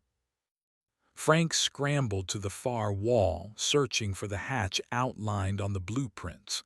He found it, a small, square panel near the floor, painted to blend in with the wall. He wrestled with the handle. It was stuck fast. He pulled with all his might, his muscles straining. With a groan of rusted metal, it pulled open, revealing a dark, spider-web-filled opening. "It's open," he yelled. The Leo thing, sensing its prey was about to escape, let out another enraged roar. It refused to be herded any further. It lowered its head and charged, ignoring the pain the book was causing it. Jonah braced himself, but there was nowhere to go. At the last second, Frank grabbed a long, pointed prop spear from a barrel of medieval weapons. "Jonah, move!" he screamed. As Jonah dove to the side, Frank planted his feet and leveled the spear. The Leo thing, blind with rage, ran directly onto the point. The sharpened wooden spearhead plunged deep into the creature's felt-and-flesh torso. It let out a horrible, bubbling shriek and staggered, the spear shaft protruding from its chest. It was wounded but not stopped. It swiped a claw at Frank, catching him in the shoulder and tearing through his shirt, leaving 4 deep, bleeding gashes. Frank yelled in pain and fell back. The wounded monster turned its attention back to Jonah, who was scrambling toward the open hatch. It lunged. Jonah threw himself through the opening, clutching the book, and landed hard in the dirt and dust of the crawl space. He looked back just as the Leo thing reached the hatch, its monstrous, button-eyed face filling the opening. Frank, bleeding and desperate, grabbed the heavy hatch door and slammed it shut. He threw his weight against it as the monster pounded on the other side. "The latch," he grunted. "It has to lock from your side." Jonah, his body aching, found the heavy iron bolt on the inside of the door. He shoved it home, sealing them off. The pounding from the other side continued, but the heavy door was holding. They were safe again for a moment. They were in a new, darker, tighter space, the smell of damp earth filling their nostrils. Jonah's flashlight beam cut through the darkness, revealing a claustrophobic tunnel littered with debris and thick with cobwebs. He shone the light on Frank, who was slumped against the hatch, clutching his bleeding shoulder. Then Jonah looked down at the book in his own hands, their shield, their weapon, their curse. He had a horrifying thought. He had slammed the book shut to save himself. Frank's name had been incomplete. FCOL, he wondered, with a sickening knot in his stomach, if Frank's name would have been completed had he not closed it. He wondered if he had damned the man sitting next to him. The pounding on the other side of the hatch stopped. It was replaced by a new sound coming from the main studio above them. It was music. the tinny, cheerful, relentlessly upbeat theme song of Captain Fiddlesticks' Fun Time Flotilla. But it was louder than before, distorted and warped, echoing through the foundations of the building. The captain was angry. They had destroyed one of its playthings and wounded another. They had stolen its most prized possession. The games were over. This was the overture to the grand finale. Chapter 8. The Audience of One. The crawlspace was a tomb. The air was dead and thick with the smell of cold dirt and decay. Jonah's weak flashlight beam was the only thing that held the absolute darkness at bay, illuminating a narrow, debris-strewn tunnel that stretched out before them. Above, the jaunty, distorted theme music was a muffled, looping torture, a soundtrack for their own burial. Frank sat with his back against the hatch, his breathing labored. The 4 gashes on his shoulder were deep, welling with dark blood that soaked through his shirt. Jonah crawled over to him, setting the cold, heavy book down for a moment. "Let me see," Jonah said. He carefully tore the fabric away from the wound. The claw marks were clean but deep. It needed stitches, proper medical attention they did not have. He rummaged in his pockets and found the roll of grimy gauze he had used on Frank earlier. It wasn't much. "This is the best I can do," he said, pressing a wad of the gauze against the worst of the bleeding. Frank winced, a sharp hiss of pain escaping his lips. "It knows we're here," Frank rasped, his eyes staring into the darkness down the tunnel. "That music, it's for us." "It's angry we took its book," Jonah replied, wrapping the gauze tightly around Frank's shoulder. "It's putting on a show." He finished the crude bandage. They sat in silence for a minute, the muffled music a constant, maddening presence. They had survived another encounter, but they were weakened, cornered, and no closer to getting out. They had only burrowed deeper into the guts of the haunted studio. "That woman," Frank said suddenly. "Valerie, she's still out there. She saw us come in. She knows we didn't come out." Jonah had almost forgotten about the world outside. It seemed a lifetime ago. And the other one, Keno, he ran, he saw it too. "They'll get help," Frank insisted, the words a desperate prayer. "They have to." Outside, Valerie Chen was frantic.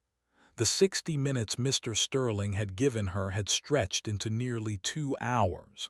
The sun was beginning to dip lower in the sky, painting the clouds in shades of orange and purple, a beautiful sunset that felt like a mockery. She had called Sterling back 3 times. The first 2, he didn't answer.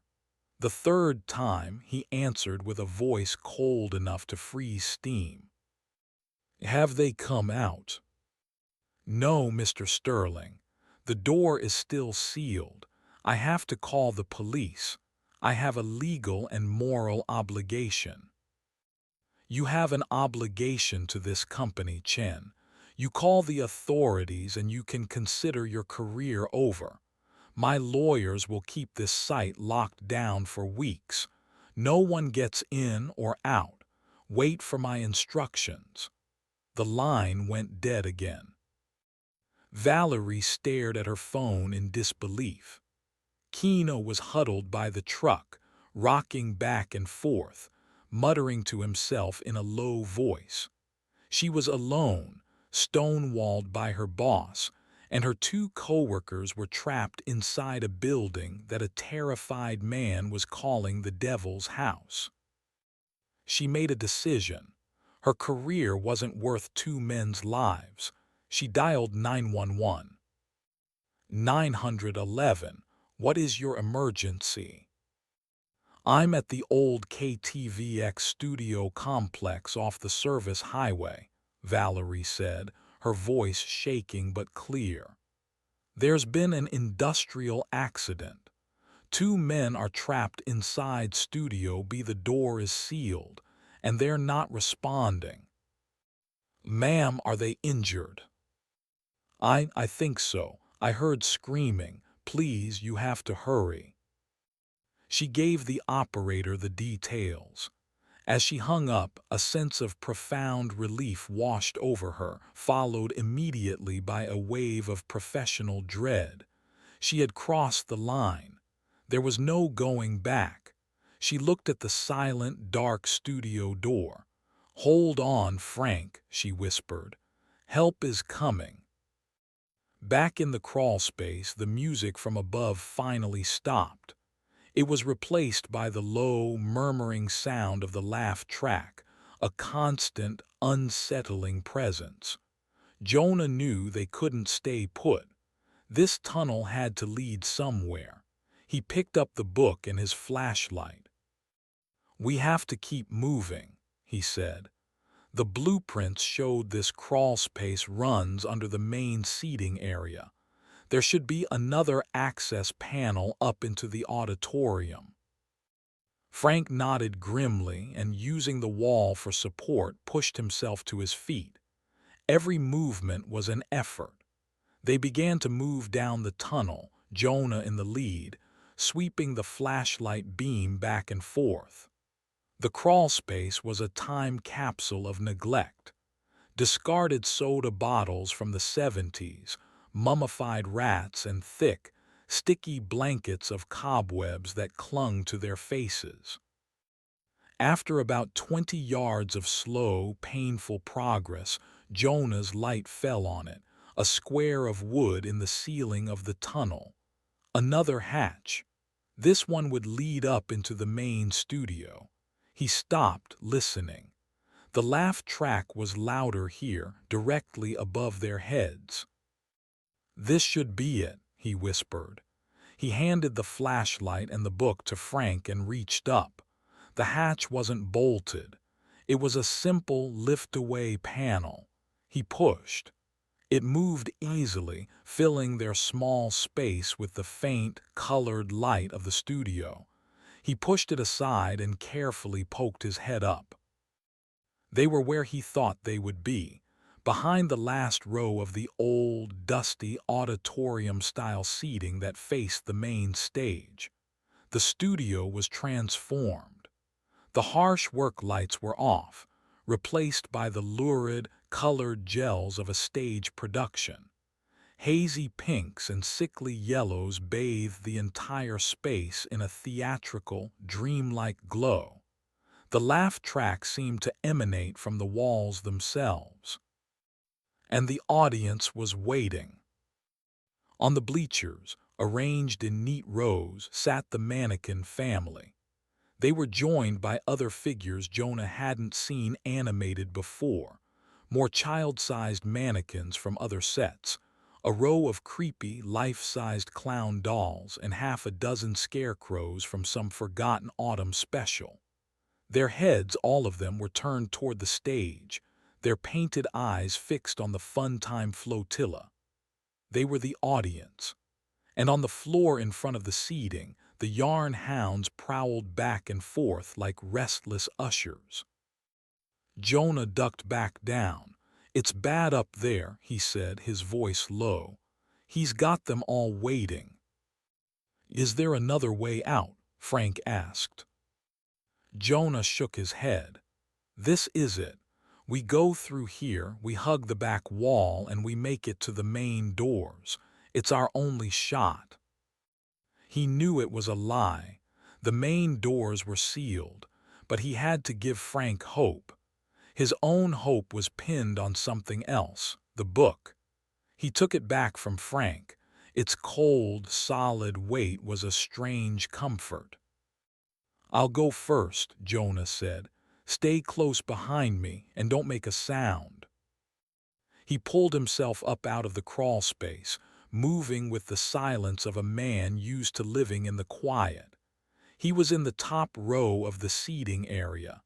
He crouched low, behind the backs of the silent, watching mannequins. Frank followed, his movements clumsy and loud. A pained grunt escaped him as he put weight on his injured shoulder. Instantly, the heads of all the figures in the front row swiveled around, their painted eyes locking onto their position. The yarn hounds on the floor stopped their packing and looked up, letting out a series of low, woolly hisses. So much for stealth. Go, Jonah yelled, and they abandoned all pretense of quiet. They scrambled down the tiered rows of seating, pushing past the rigid, unmoving figures of the dolls and mannequins. As they reached the floor, the yarn hounds charged. There were 4 of them, dog-sized creatures of tightly wound, brightly colored yarn. They moved with a loping, unnatural gait. Frank, running on pure adrenaline, kicked one away. It dissolved into a cloud of loose yarn, then quickly began to reform itself a few feet away. They couldn't be destroyed, only delayed. Jonah held the book out in front of him. As the hounds got close, they shied away, hissing and snarling, unwilling to touch the artifact or the person holding it. "Stay behind me," Jonah shouted to Frank. He used the book like a shield, pushing forward, forcing the creatures to give ground. They were making progress, moving along the back wall of the studio, the main doors their desperate goal. Then the spotlight stalker found them. A brilliant, blindingly hot circle of light slammed down from the grid, pinning them in place. The heat was instantaneous and intense, blistering their skin. The yarn hounds, no longer held at bay, closed in for the attack. Frank roared in pain and fury. He grabbed one of the auditorium seats, ripped it from its moorings with a scream of tortured metal, and hurled it up at the spotlight. It was a wild, impossible throw, but the chair spun through the air and smashed into the light. The bulb exploded in a shower of sparks and glass, plunging them back into the lurid, colored gloom. They ran. They could see the main doors now 100 feet away. They were almost there. Suddenly, from the rafters above, the scenery serpent dropped down, landing on the floor in front of them with a heavy thud. It blocked their path, its thick, ropey body coiled like a striking snake, its frayed end twitching like a tail. They were trapped. The yarn hounds were closing in from behind. The serpent was in front. Jonah looked at Frank, who was pale and swaying on his feet, his makeshift bandage soaked through with blood. They were at the end of their rope. From outside, a new sound cut through the laugh track. Sirens, faint at first but growing rapidly louder. Help was here. The outside world was finally pushing back. The scenery serpent seemed to hear it too. It raised its head, turning toward the main doors. The captain knew. Its private show was about to be interrupted. The laughter track stopped. The theme music started again, louder and more manic than ever. On the main stage, the lights flashed. The captain was starting its final act before the curtains could be drawn by force. The scenery serpent turned back to them, no longer just a barrier. It was now an executioner, lunging forward to attack. Jonah knew they would never make it to the door. Their only chance was to face the conductor of this mad orchestra. He looked at the main stage, at the small, felt figure sitting on its throne. "The stage," Jonah yelled at Frank, pointing. "We have to get to the stage. It's the only way. He changed direction, veering away from the doors and running straight for the heart of the nightmare. He ran toward the fun-time flotilla, the book held in front of him like a desperate, hopeless offering. Chapter 9. The Last Broadcast. The decision was pure insanity, a choice born of absolute desperation. Running toward the danger went against every instinct for self-preservation Jonah had honed over a lifetime of avoidance. But the path to the door was blocked by the scenery serpent, a physical impossibility they could not fight. The stage, however, was the domain of the puppet. It was the center of the web, and the book was a weapon the captain understood. It was a suicidal, headlong charge into the throne room. "Are you crazy?" Frank yelled, stumbling after him, but he saw the grim logic. The path to the door was death. The path to the stage was something else. They ran across the open floor, a mad dash through the lurid, flashing stage lights. The yarn hounds gave chase, but kept their distance, unwilling to get too close to the book clutched in Jonah's hands.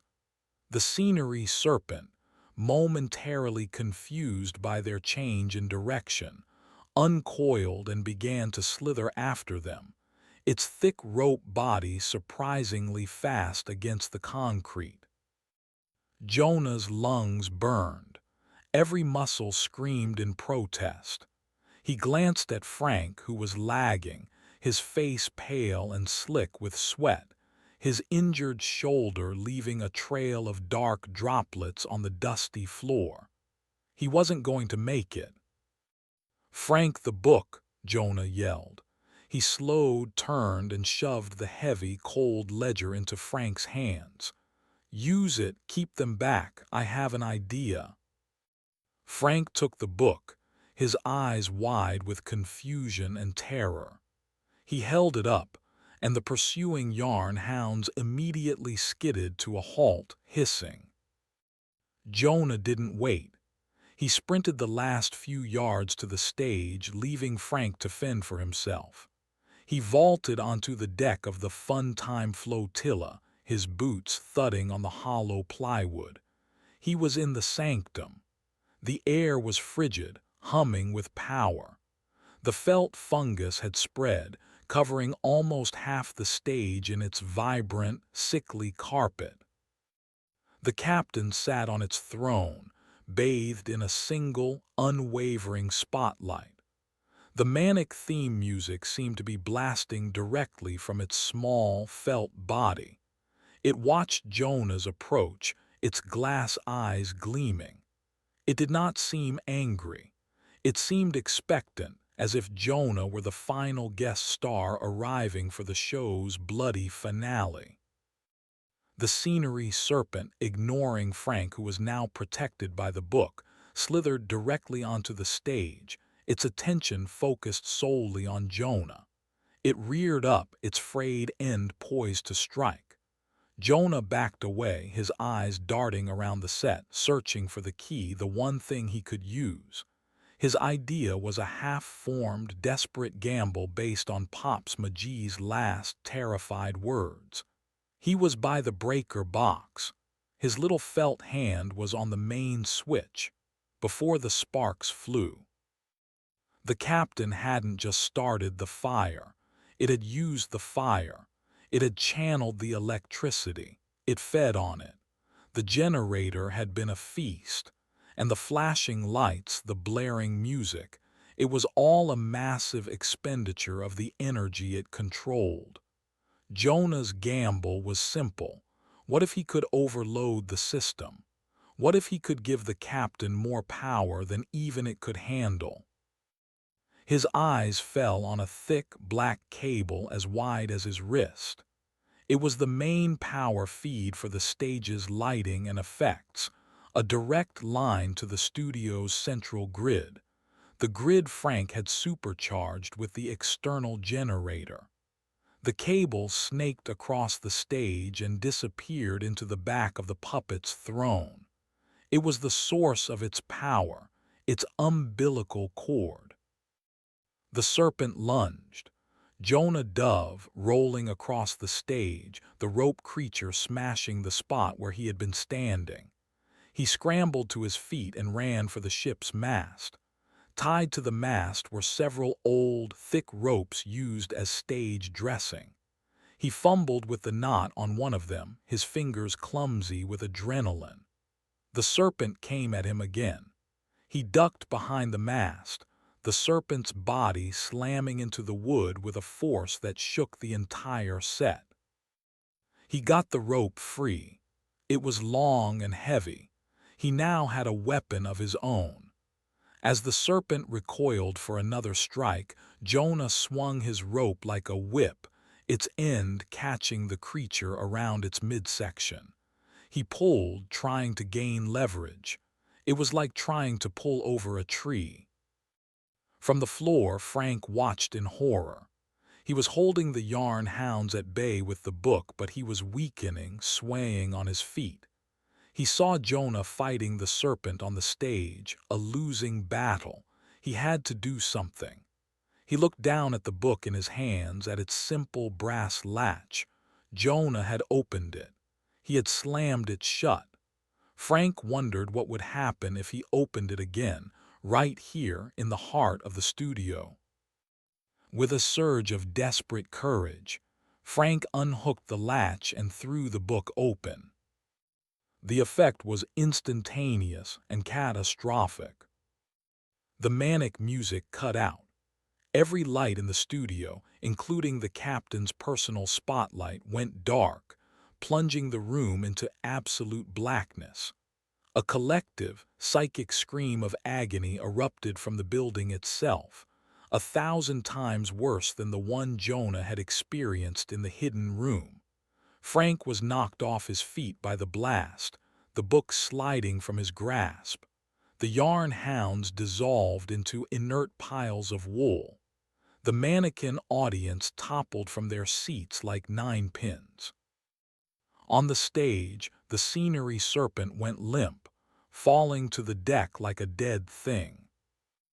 Jonah, temporarily blinded, his head reeling from the psychic shriek, heard the heavy thud of the serpent collapsing. He heard Frank cry out. The sudden silence was more terrifying than the noise. Then a single light came back on, a small, flickering emergency bulb high in the rafters. Its weak glow cast long, monstrous shadows across the studio. Jonah's eyes adjusted. He looked at the captain's throne. It was empty.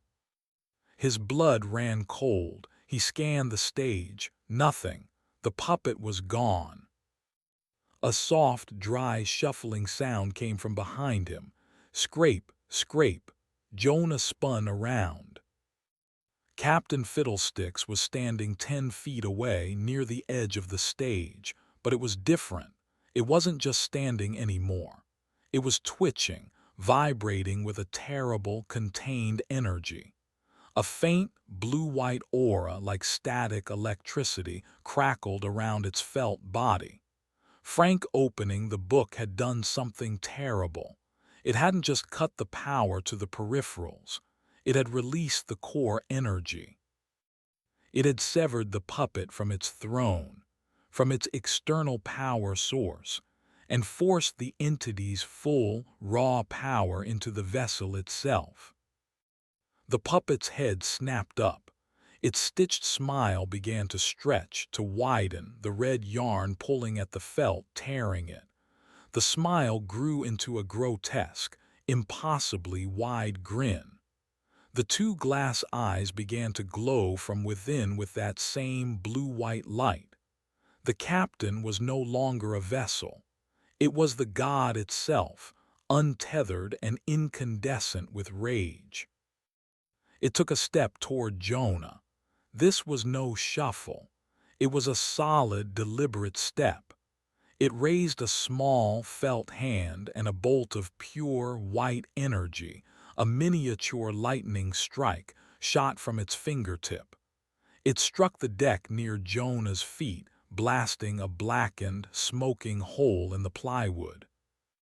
Jonah scrambled backward, his desperate plan to overload the system now useless. The puppet was the overload. It was a walking bomb of supernatural energy. Outside, the sirens were deafening. Flashing red and blue lights washed over the front of the studio. A police cruiser screeched to a halt, followed by an ambulance. Two officers, weapons drawn, cautiously approached the sealed main doors. Valerie ran to them. "They're in there, two men, the door is sealed." One of the officers tried the handle. "It's barred from the inside." He banged a fist on the corrugated steel. "This is the police. Open the door." There was no response. Inside, Jonah was in a desperate fight for his life. He dodged another energy bolt from the supercharged puppet. He knew he had one last, desperate chance. The cable. The main power feed that led to the throne. If the puppet was now a self-contained battery, maybe the cable could be used to ground it, to drain the energy out of it. He dove for the thick, black cable, grabbing it in both hands. He looked at Frank, who was crawling on the floor, reaching for the open book. "Frank, no," Jonah screamed. "Don't close it, I need the power on." He turned back to the glowing, grinning puppet.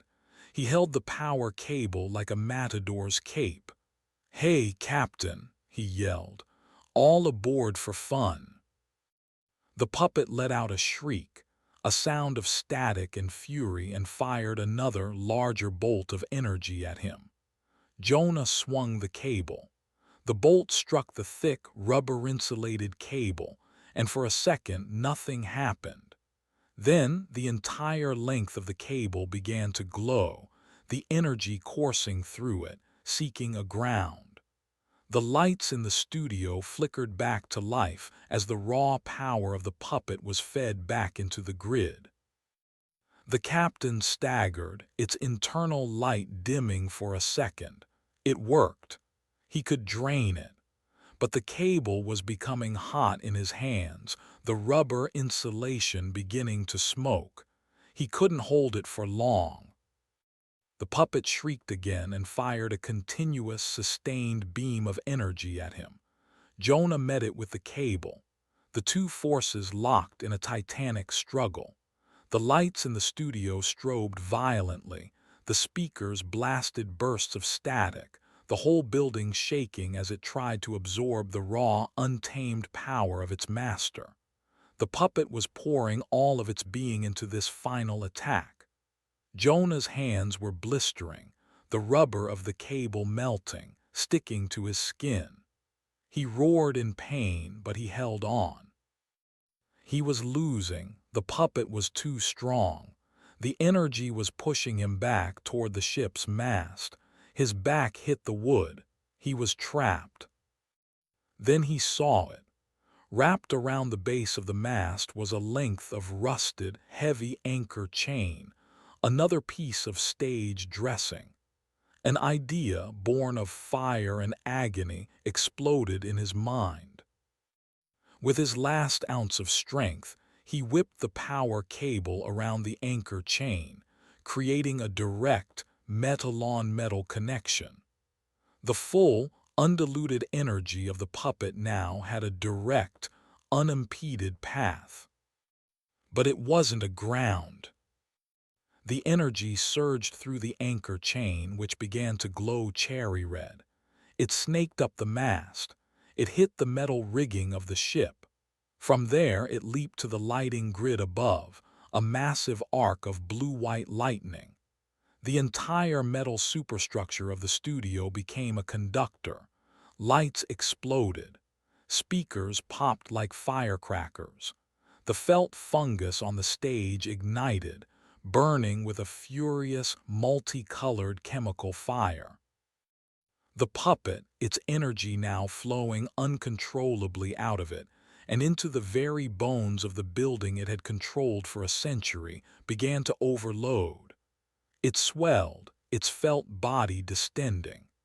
The light inside it grew white-hot.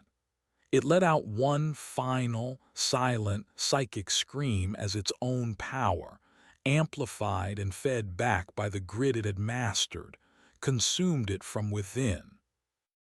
With a blinding flash and a deafening implosion that blew out every window in the studio, Captain Fiddlesticks detonated. The shockwave threw Jonah backward. The power died for good. The fire alarms, the only electrical system still working, began to blare. And then silence.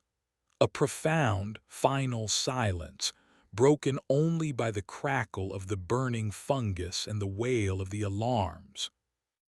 Chapter 10: The Empty Chair. The world came back in pieces.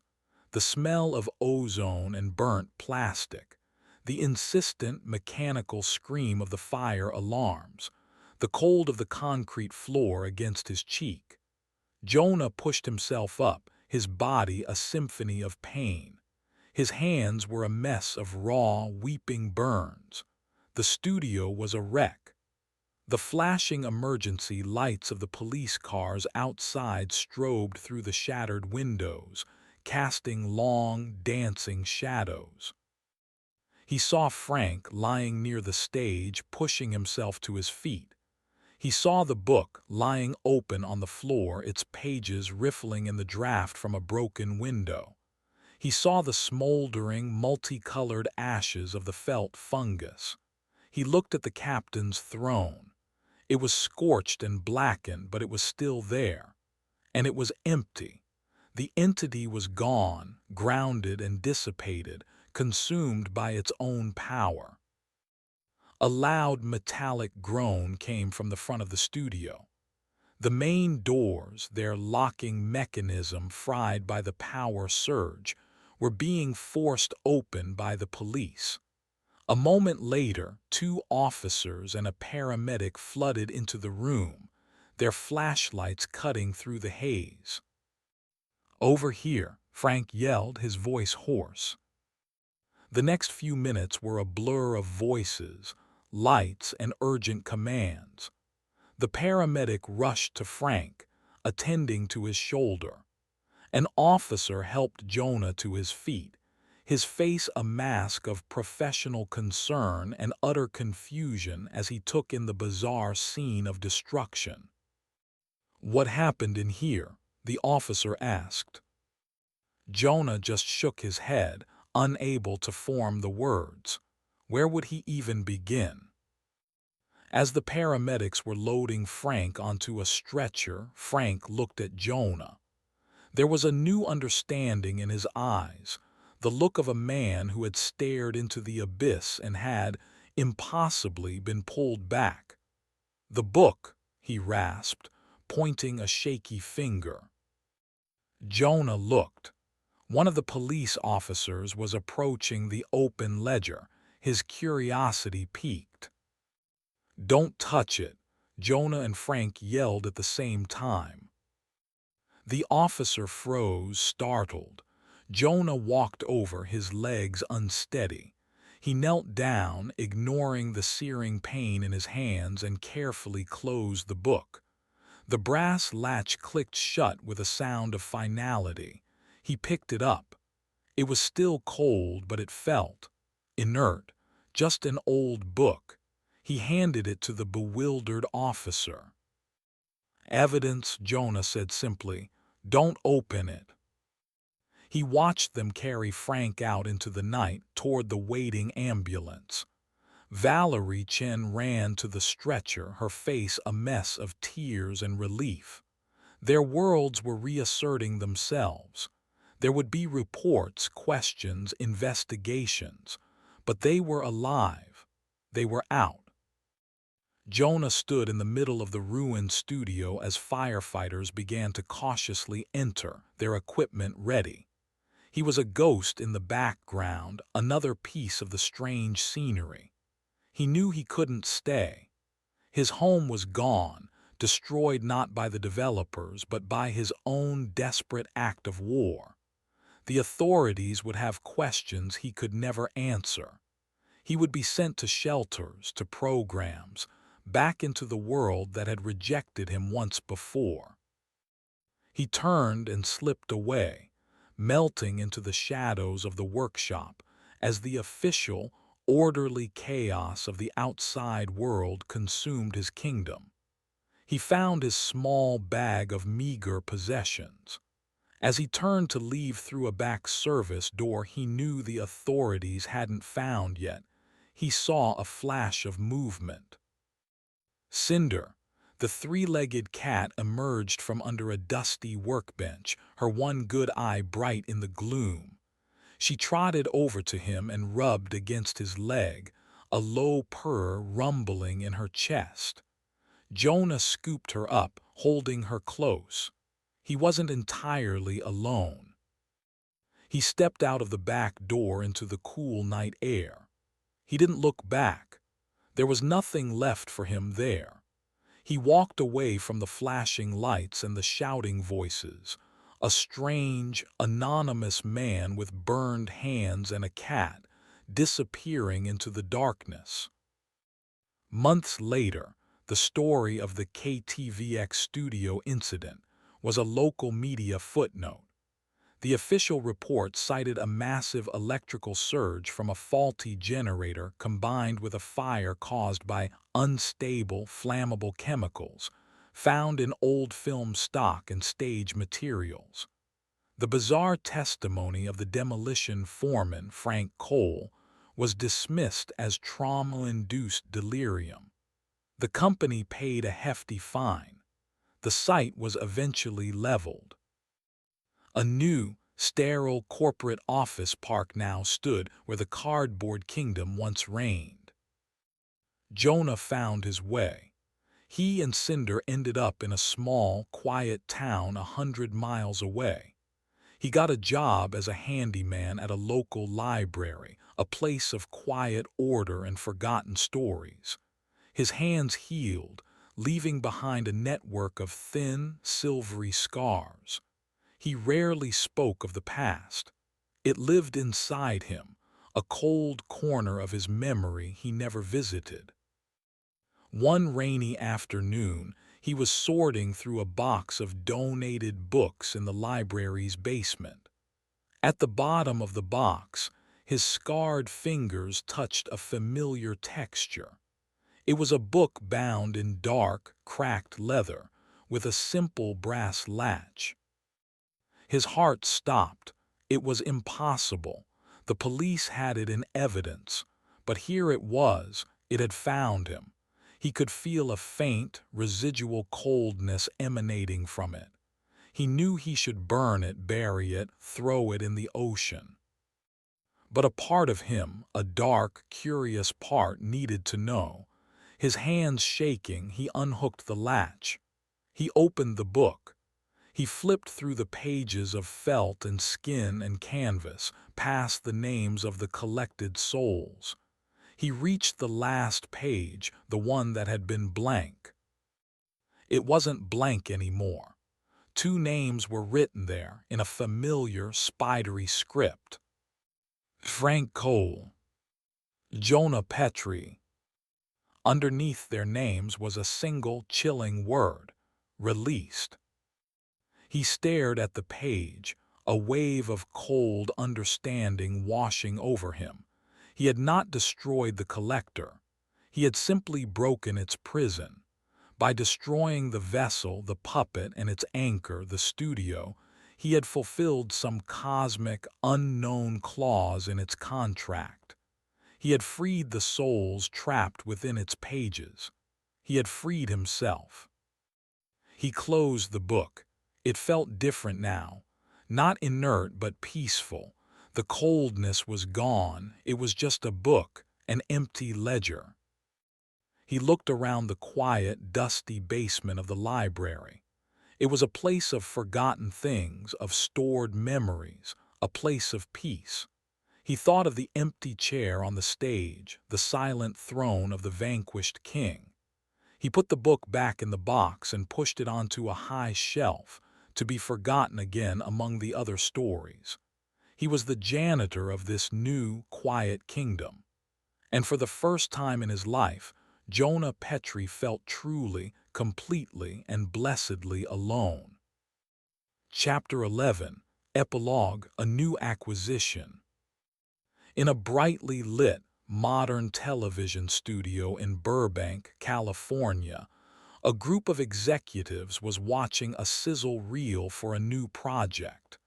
It was a reboot, a high-tech, edgy reimagining of a classic children's property for a new generation. The nostalgia factor is off the charts, one executive said, and the new design is fantastic. On the screen, a slick, CGI-animated character waved at the camera. It was a sailor puppet, but updated. Its felt was now a photorealistic texture. Its peacoat had designer stitching, but its eyes were the same. Two large, polished spheres of black glass that drank the light and gave nothing back. The head of the studio smiled. It's going to be a global phenomenon. We even managed to acquire one of the original props from the old show for our company museum. A real collector's item. He gestured to a glass case in the corner of the boardroom. Inside, sitting on a velvet cushion, was a small, familiar object. A music box made of dark wood. Its lid was closed. But as the executives turned back to the screen, their faces bathed in the glow of their new creation. A single, almost imperceptible click echoed in the silent, air-conditioned room. It was the sound of the music box, opening on its own. The end.